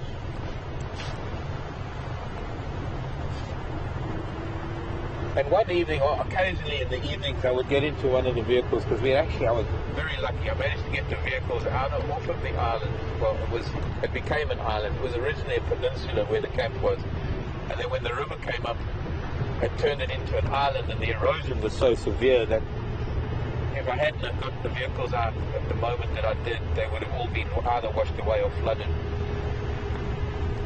So I had one little vehicle, a vehicle made in India known as a Maruti. It looks like a little Suzuki Jeep, and it was very tiny, very short wheelbase, very light. You could virtually take it anywhere. But one evening when I took it for a drive, and I had a fantastic drive, I saw the herd of eland, hundreds of eland running across the road. I couldn't go very far because not only was the river flooded, but the lakes had flooded as well, and they had flooded a lot of the roads, so I was very limited to where I could drive. And I drove myself into a cotton soil area, and it was getting dark. And as light as this little Jeep was, it sank down to its chassis, and there was nothing that I could do. Whether it was stacking wood under the tires, it's just nothing I could do. And the radio wasn't working. And I was just very lucky that the skeleton crew of guys that I had in camp realized that it must have been something wrong. But when it got very dark, and I guess I was getting a little bit worried because, well, out in the middle of the Salou Game Reserve, middle of the night, stuck in the mud, not being able to do anything in a tiny little vehicle that's not much bigger than me, I started calling for Joseph. Just thought maybe in my strange state of mind that maybe this elephant would come and help me. But you know, there was an elephant that came nearby, very, very close to me. Obviously it didn't help me, that was wishful thinking. But it stayed with me until the guys found me with one of the bigger vehicles, pulled me out of the mud, and we went home. It might have been the tractor, I think. But it was weird how this elephant was there all the time. In the dark. And of course I couldn't see him, but somehow I knew it was him.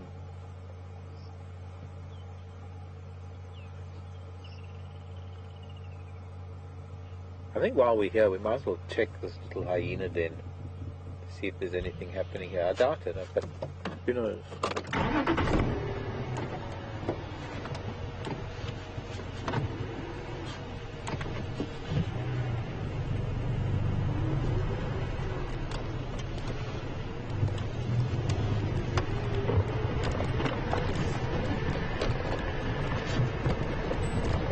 There's a busted.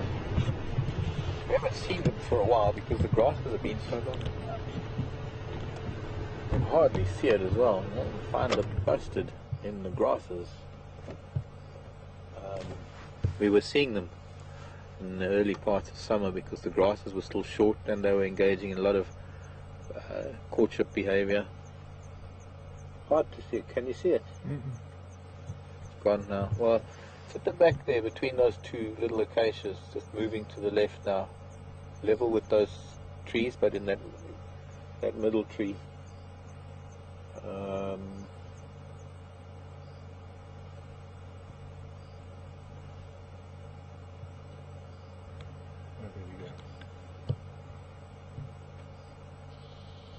Unfortunately, it's now moved so far back.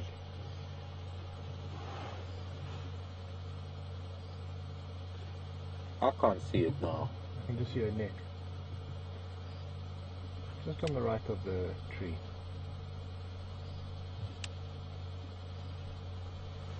Okay, well it's going to be a little bit hard for people, but maybe we'll see another one. But we haven't been, there we go, walking to the left now. Either chasing something or...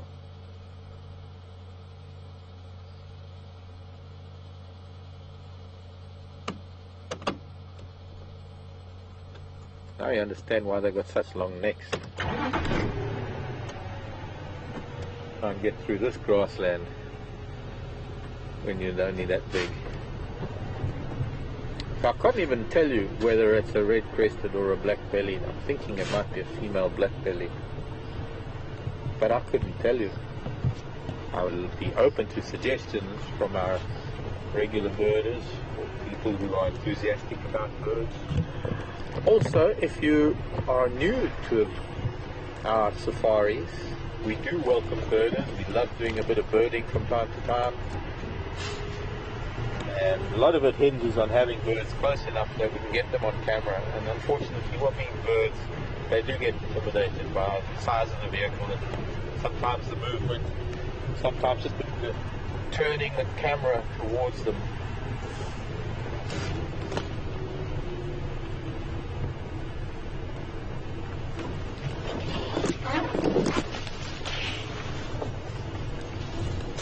Oh, sorry, girl. Not down there. Got a golden orb on me because I just unfortunately went through the web. Yeah, here's your silk. Here's your silk. There, here's your silk. As long as it gets on its silk, then it stops panicking.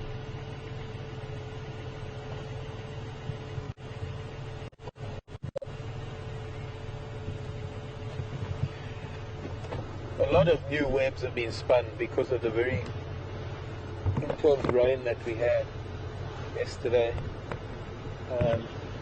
There's the female, here's the male.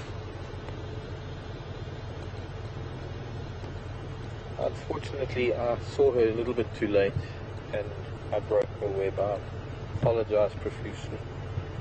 I'm hoping that she'll be able to do a new one soon.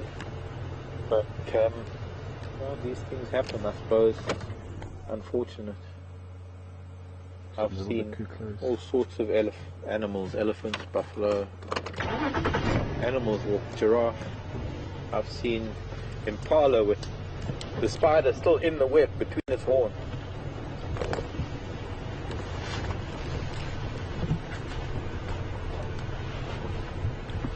So I guess this is something that they have to live with, being such large spiders spinning such large webs.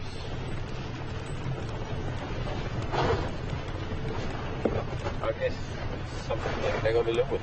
Yeah, big animals moving around, breaking their web.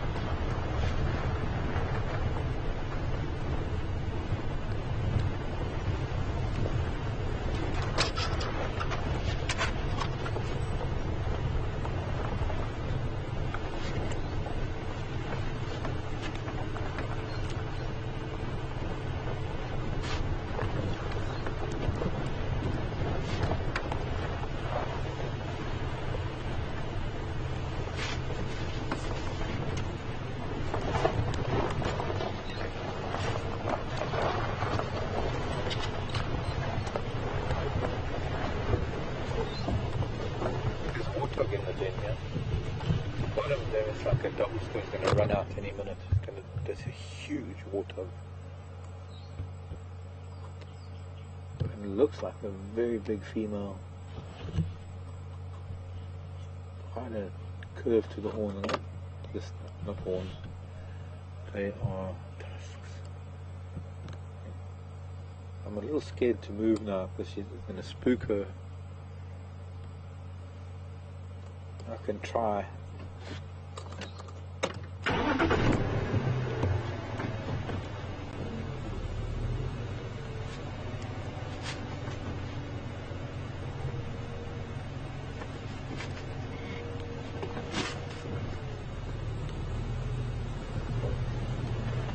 Oh, there she goes.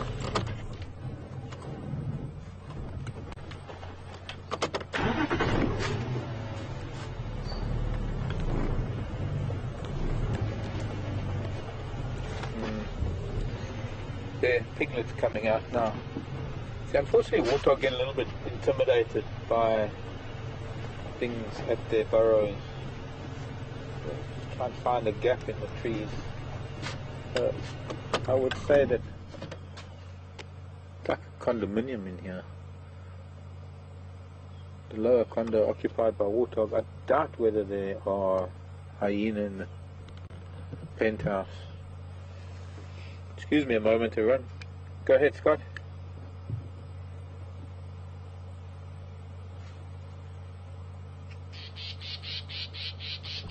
Okay, yeah, sounds good.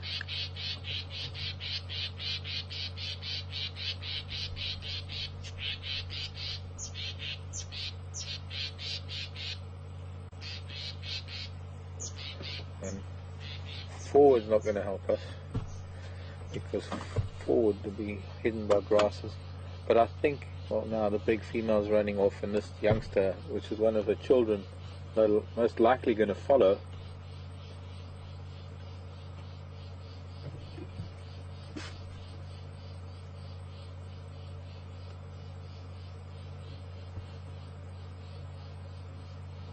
Bird alarming off to our left is known as the southern black tit,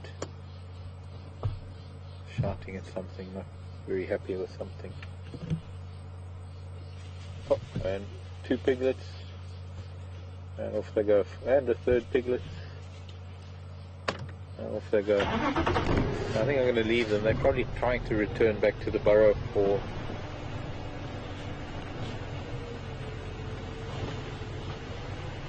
okay, copy that, thanks. So that big hole over there is the one where the hyena were quite recently. Actually, I don't think they've been there for about a week or more. That would be the penthouse. I wonder what this is shouting about.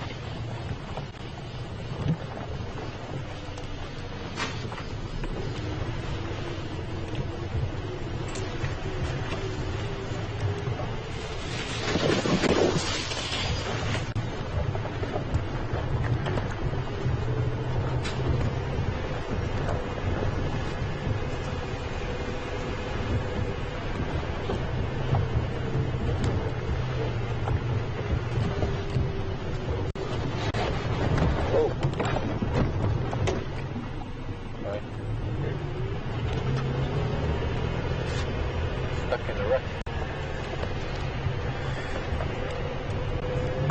We seem to be unable to broadcast from Jigga at the moment. So Scott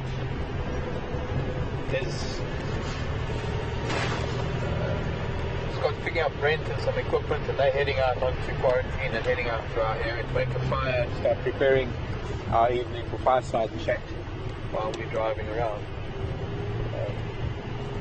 We're going to need to start making our way further west because we don't want to be too late getting there.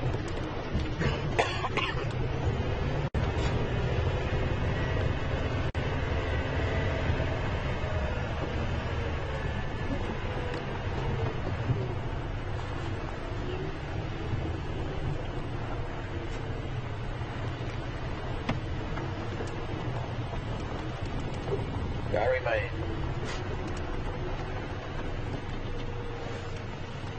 Elephants have come out of Gari from Djuma. But there's only these elephants, there might be more.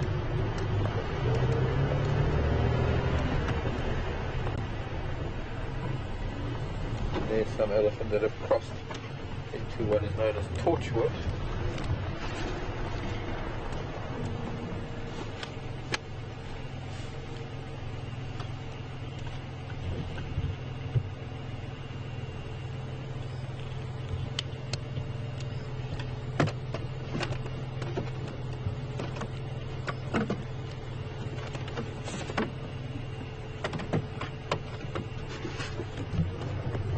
Big kudu bull just crossing onto Gari now. I wonder if he's one of a group.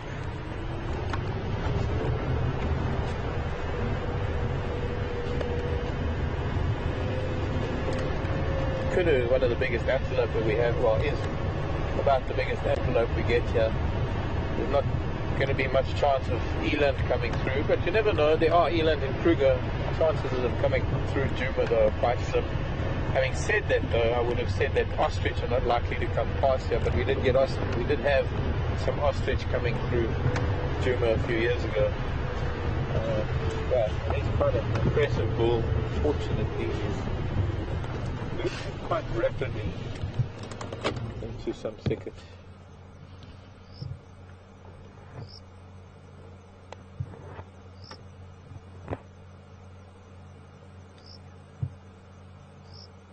There we go. Uncanny how that happens as we get them on camera, disappears. We can try and head back down this this little track, see if we can get a better glimpse of him. Not seeing any others unless we missed the others. There he is, he's finally stopped behind this wattle. But not an easy chance to get, he's carrying on walking. So let's try a little bit further.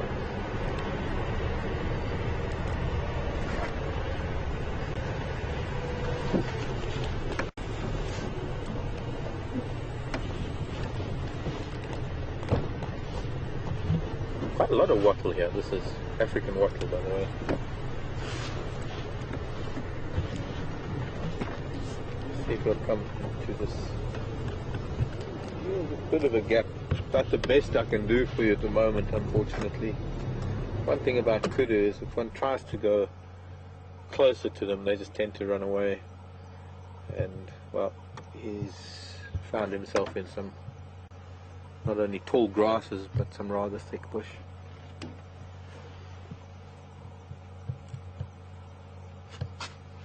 quite magnificent. That are bull kudu's.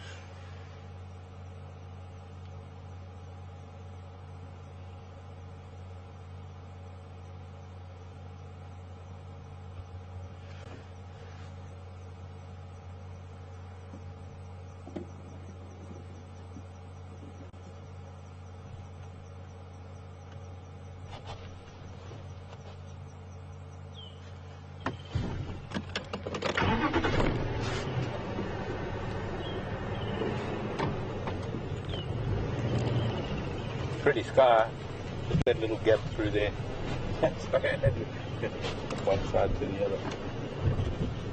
A little bit of pink coming in underneath the cloud.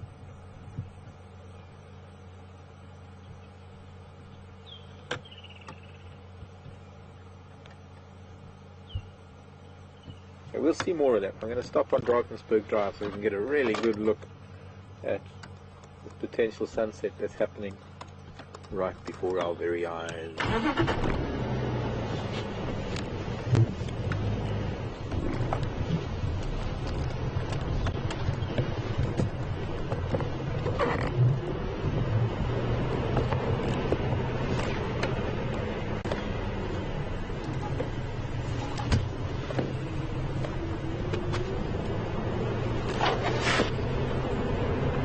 Hello, everybody.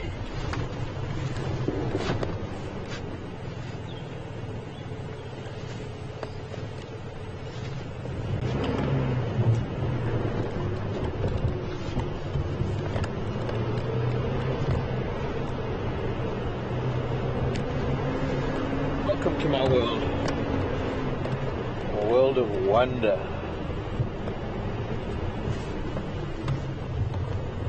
An immense beauty, can be intense sadness,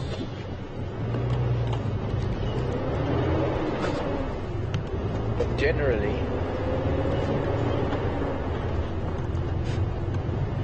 a world filled with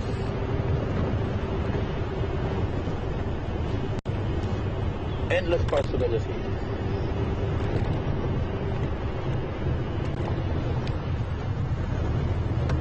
Flower time.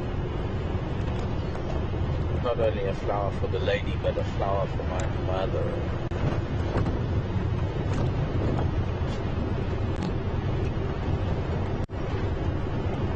Now that is a hard task because a lot of our flowers at the moment closed up in the afternoons.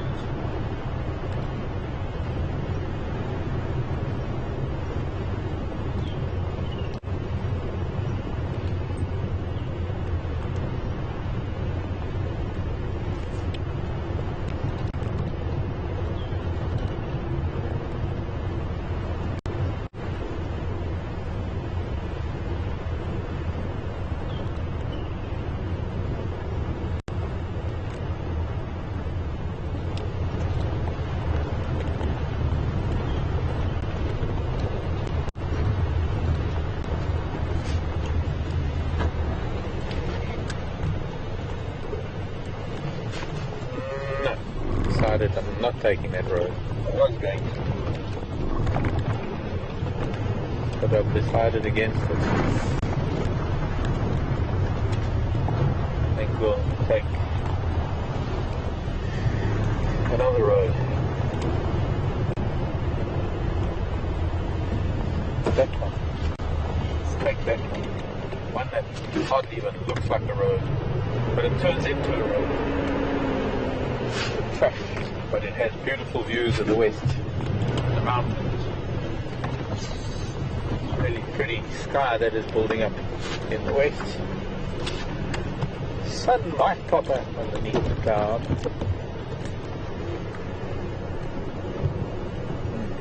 Definitely busy on this acacia.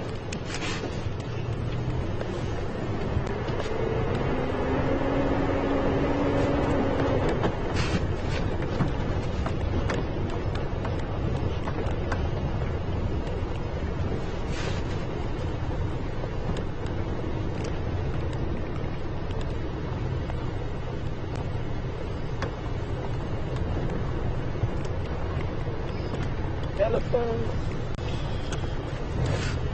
Where are you?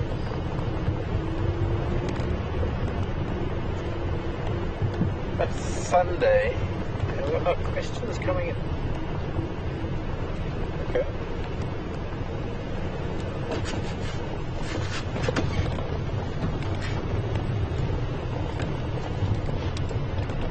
I'm going to do something about that. I think you want to know questions you might want to ask,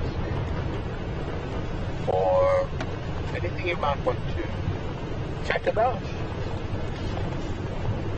Of course, conservation, environment, wildlife is the theme. We're not really wanting to talk about unrelated things.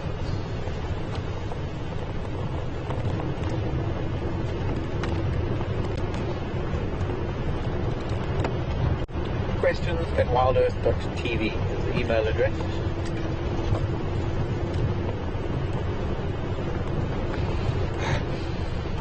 Lovely smell.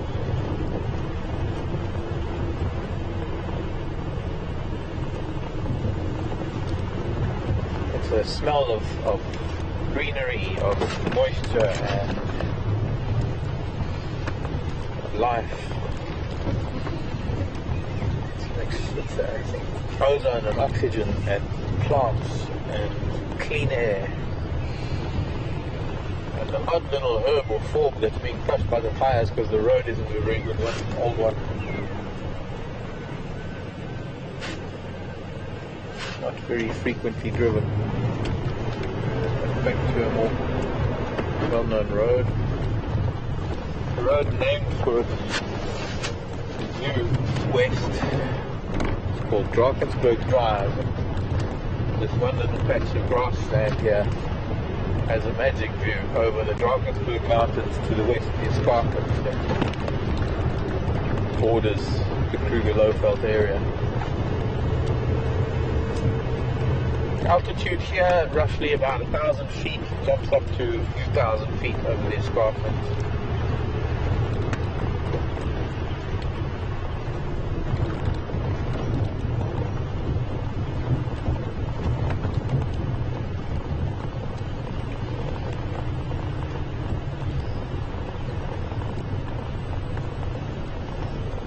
There is one vehicle out there this afternoon, other than Scott and myself.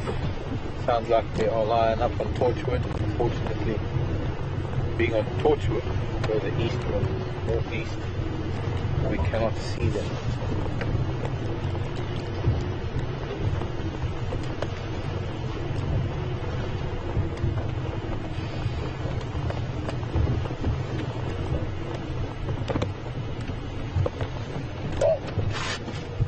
The storm and this rain is subduing the sunset.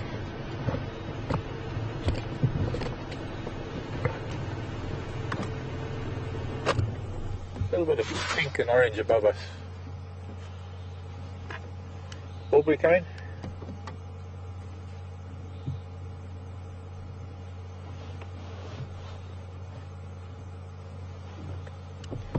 Aubrey again?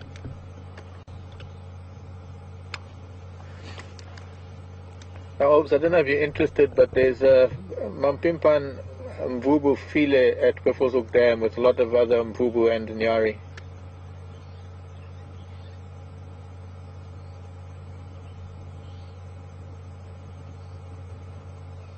Okay, copied. Which Ngala did you have there?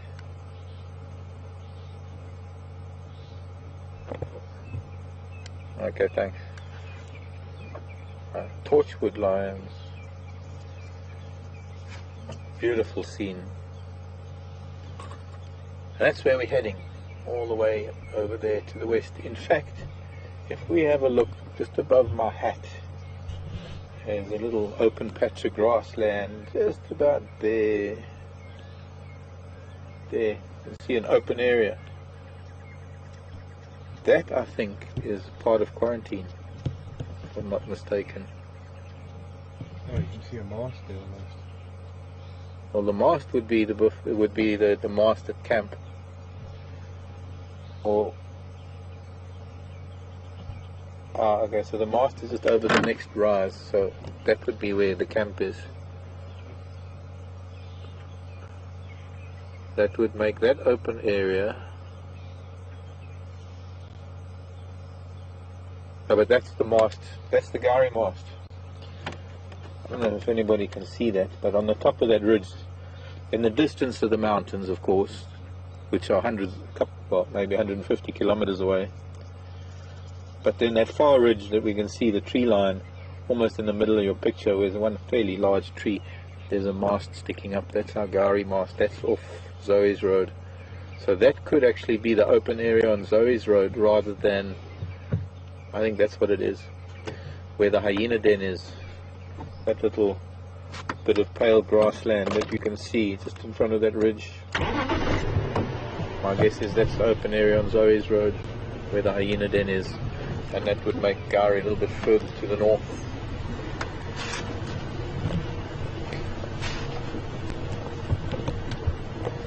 Great getting these views across the tree line because we don't get to see it too often. Most of the time we're underneath the canopy and we don't get many views. This is not a very varied topography. I mean, it's undulating. It slowly undulates with drainage lines and crests.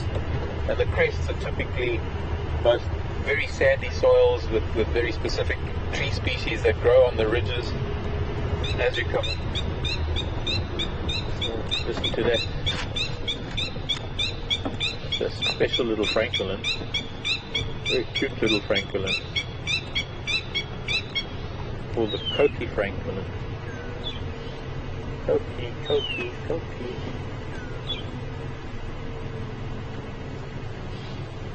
To find that little francolin in these grasses would be a little bit difficult. At least we heard it. We know it's here. I'm not going to see it far too long.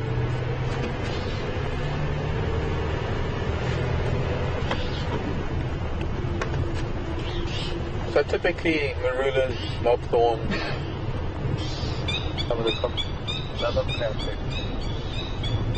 Coqui, Coqui, Coqui.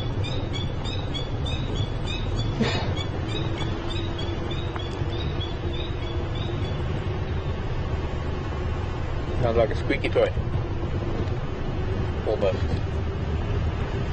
And then in the dips, the drainage lines characterized by very narrow sandy soils, much thicker, or a clay layer that is closer to the surface that has its own composition of trees and plants. These are crested francolin in the road. Seems to be a family with the chicks all grown up. Excuse me, children.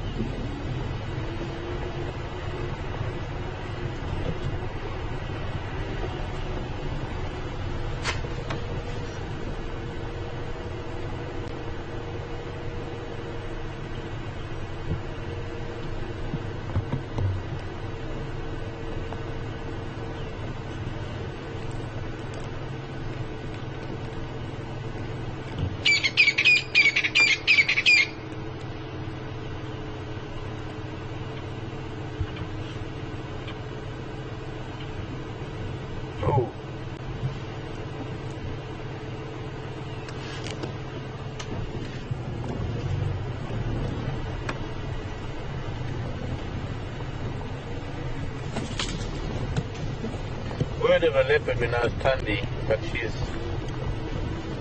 very much further east. Sadly, we need to find the leopard too. Sorry to disturb your francolins.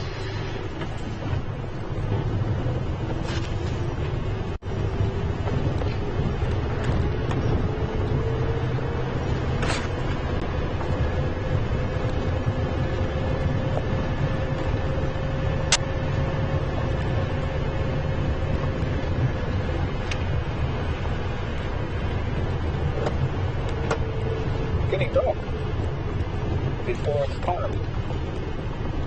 Speaking of time, I guess we better start making our way back towards my side chat in half an hour, just over half an hour, about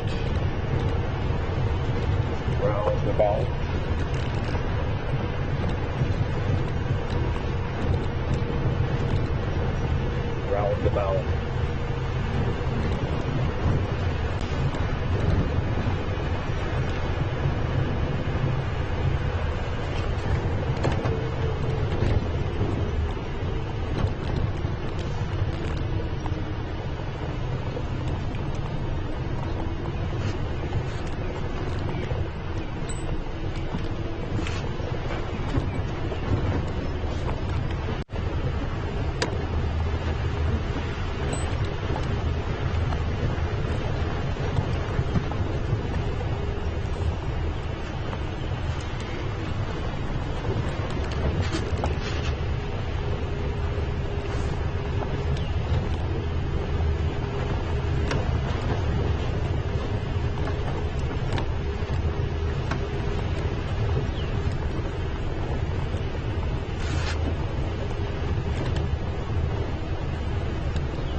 Coming from Pennsylvania. Hello, Betty.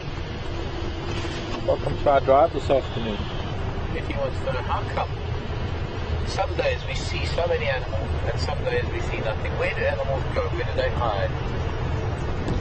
Well, now that is a very good question, Betty. Some days they, I don't know.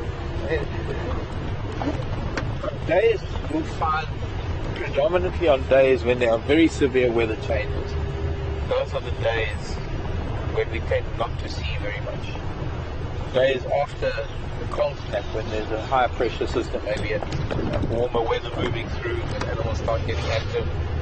And then sometimes before another weather change, when there's a low pressure system or there's some heavy rains and things coming through, we might see quite a lot of activity from herbivores because they're trying to bulk up and get as much vegetation into their bodies as they can, because with the weather coming in, when they need to hide, they go into really thick areas of bushveld, pretty much like what we have here on the right, almost like what we had with that Kudu bull a few minutes ago, heading to some very thick bush. Sometimes in the drainage line, there's some larger mammals that will seek out what we call drainage line, these gullies where they're likely to be out of the wind and maybe out of some of the rain. They can't adjust their body temperature as well as we can by putting on extra layers. Animals, there are a few things that they can do. They can get out of the wind, they can get out of the rain. And if you look at a thicket like this is a really dense thicket of not only raisin bush but worry, deep in this gully just behind it all. It's fairly well sheltered down there. They might still get wet, but they're most likely going to be out of the wind and out of driving rain more than anything else. So a lot of the times where the roads are, we are not able to view animals that are hiding in the thickets. It's the reality of what it's like being in Africa, being out here in the bush, viewing animals or trying to find animals. It's not always going to be so easy. It's not always going to be come around the corner and there's something in the road. And I think if anything it does do, especially for those of us that live here, for myself personally, driving around and trying to find things, when we do see something, it makes it even so much more worthwhile or so much more special, because can you imagine if we just took if there were leopards everywhere or there were lions sleeping under, we would probably get bored with it. well, I don't know, it's hard to believe. And there were elephants around every next bend. There's only so much time you can spend with things when you do see them. But if we were to see them all the time, well, it would get monotonous. No, it wouldn't. I don't think it would. Never can get monotonous.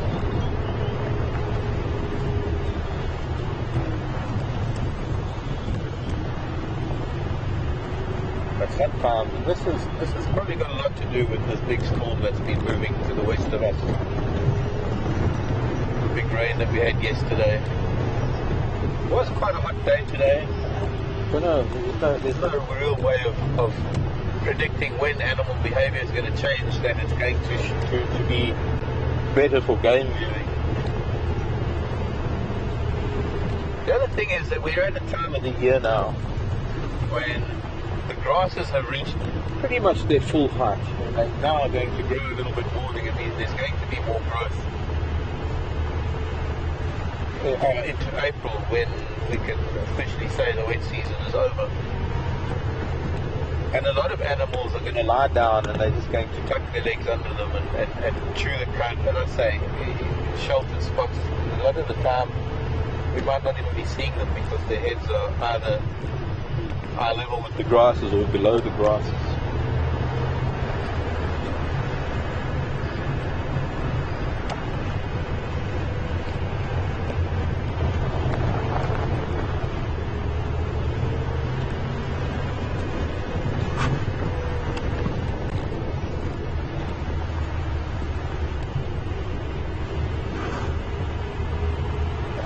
We have a lot of birds that stay here for our dry season. I think it's a lot easier to explain it as a wet season and a dry season. And it is going to get cold, it's going to get chilly. But we shouldn't really be able to call it cold compared to northern hemisphere countries that experience such extreme cold, snow, blizzards, ice, that sort of thing. We don't ever experience that. So life out here carries on pretty normal as much as it can.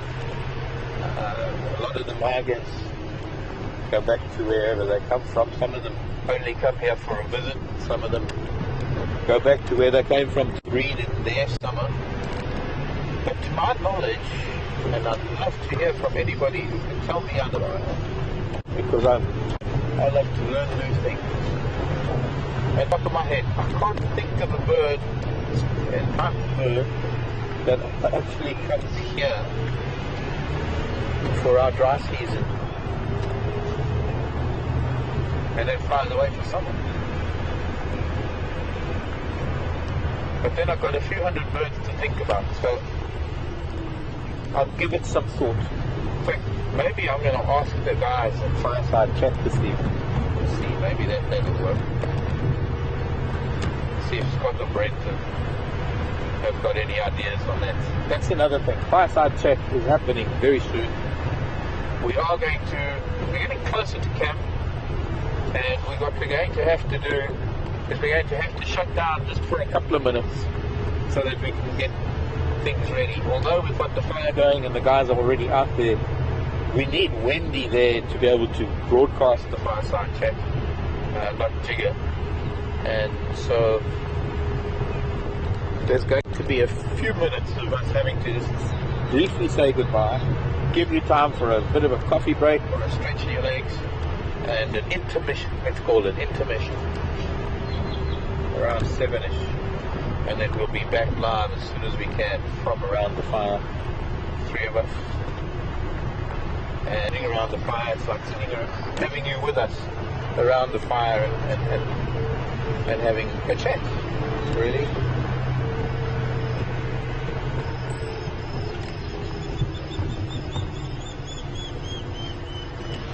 Still the 2 buffalo sleeping in the water.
Jersey.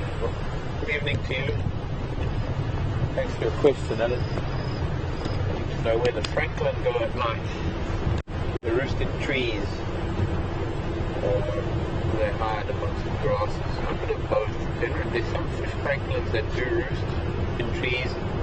There's some that will tuck in deep within the thick grasses that grow around the base of some of the trees and bushes. They'll get deep into the grasses where their ground nests are. They lay eggs on the ground. They are ground nesting birds. And especially around nesting time, they have very, very well hidden nests. And yeah, they take their chances on the ground, but they are not very exposed at all. One of the reasons why francolins are brown and I wouldn't say drab, because they've actually got very beautiful colouring, very beautiful markings. But those markings help to camouflage them. And one of the things about being a prey item out here is sometimes just by staying dead still, you can avoid detection by predators. Someone just stung me on the stomach there. Combination of a sting and an itch. Probably a wingless wasp. Feels like it. Like a little red wingless wasp.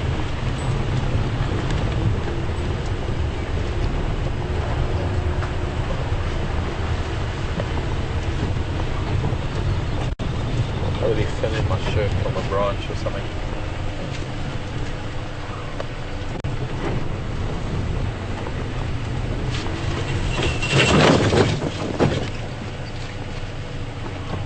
Attacked by a dry snowstorm.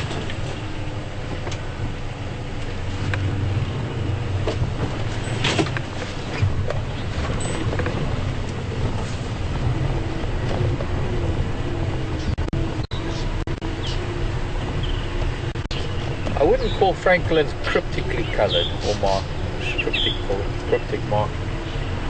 They are coloured in such a way that at night they are pretty undetectable unless they're forced to move, unless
evenings here in Africa, an evening like this especially, the most beautiful evening, summer evenings, temperature is perfect.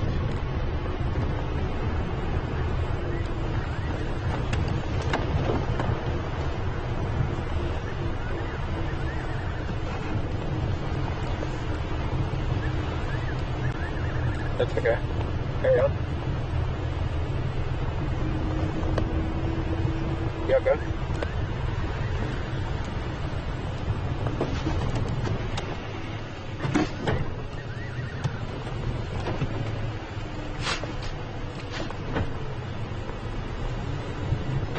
Hello, Lynn. I'm in Toronto. Great to hear from you. I saw an eye in there, and it's very deep in one of the wattles behind this big wattle. My guess is it was a bush baby. Chances of getting it to see it are pretty slim. Can't find it again now. It's gone. Lynn's asking whether Muto wait for hyena to vacate the den before moving in, or do they actually chase the hyena away from the den. Now, that's something I've never really seen. I can't really comment because it's not something one is able to witness. My guess is, especially with that particular den, quite likely that in the case of that den, there might be separate dens entirely, and generally speaking, the difference in the habits of warthog and hyena allow them to live fairly comfortably together, or together is not the right word, but in close proximity. I don't know how long the warthog have been there, that's the problem. I don't know whether the warthog were there throughout the time that the hyena were there, and whether they tolerated them. The very fact is that warthog back up into their burrows, and that leaves their weapons facing the entrance. And if it was anything at the entrance, they're liable to use those weapons, their tusks, to fight off any predators. Unfortunately, though, leopard have different plans for warthog than hyena. I can't recall ever knowing whether there have been warthog in the same den as hyena, or the same termite mound, maybe just a different burrow system.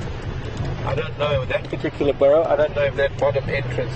Maybe you can tell me. Maybe if those of you who have seen that hyena den active, has anybody seen hyena coming out of that particular burrow in the den? Because then I guess we could say that the warthog find the burrow. Maybe they're using it overnight because of the weather, or even just during the day. Maybe they're just using it now because there is weather moving around, and they're trying to keep out of changes in temperature, and they just happen to be no hyena there, so they've occupied it. They might not be there permanently. It's very difficult to tell unless you have a specific den where that you're watching and you know that warthog live there, and then you find hyena moving in or the dynamics changing. I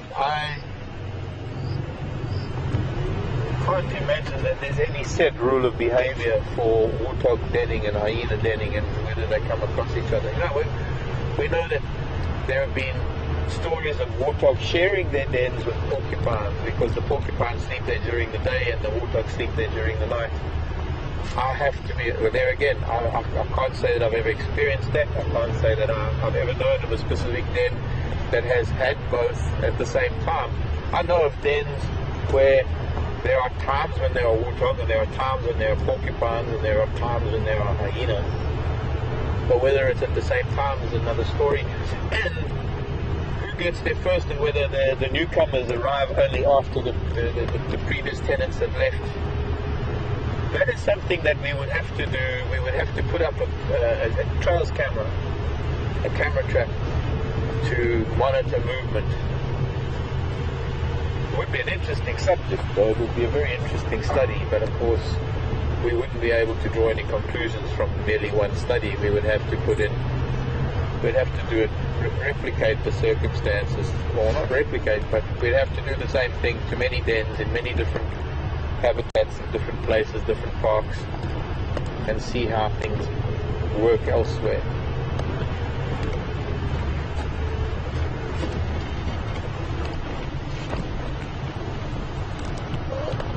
Even though there's a fairly large gibbous moon this evening, clouds starting to take over, covering the moon. I think it's going to be quite a dark night.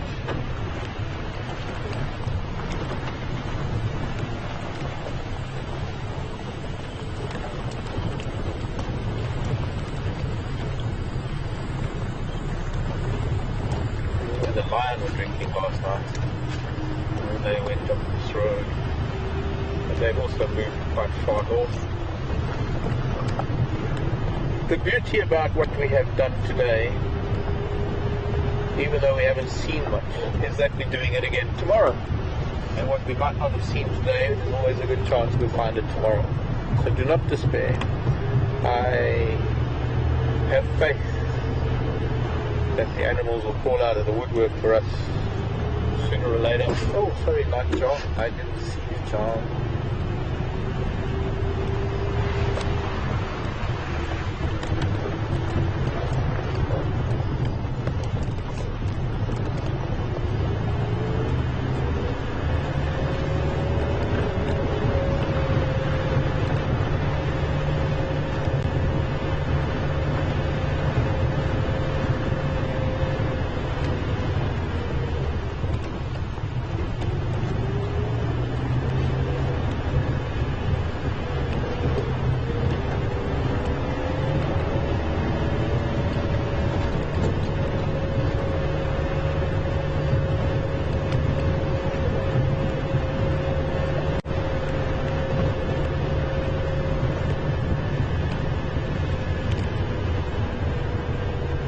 affirmative in the next minute.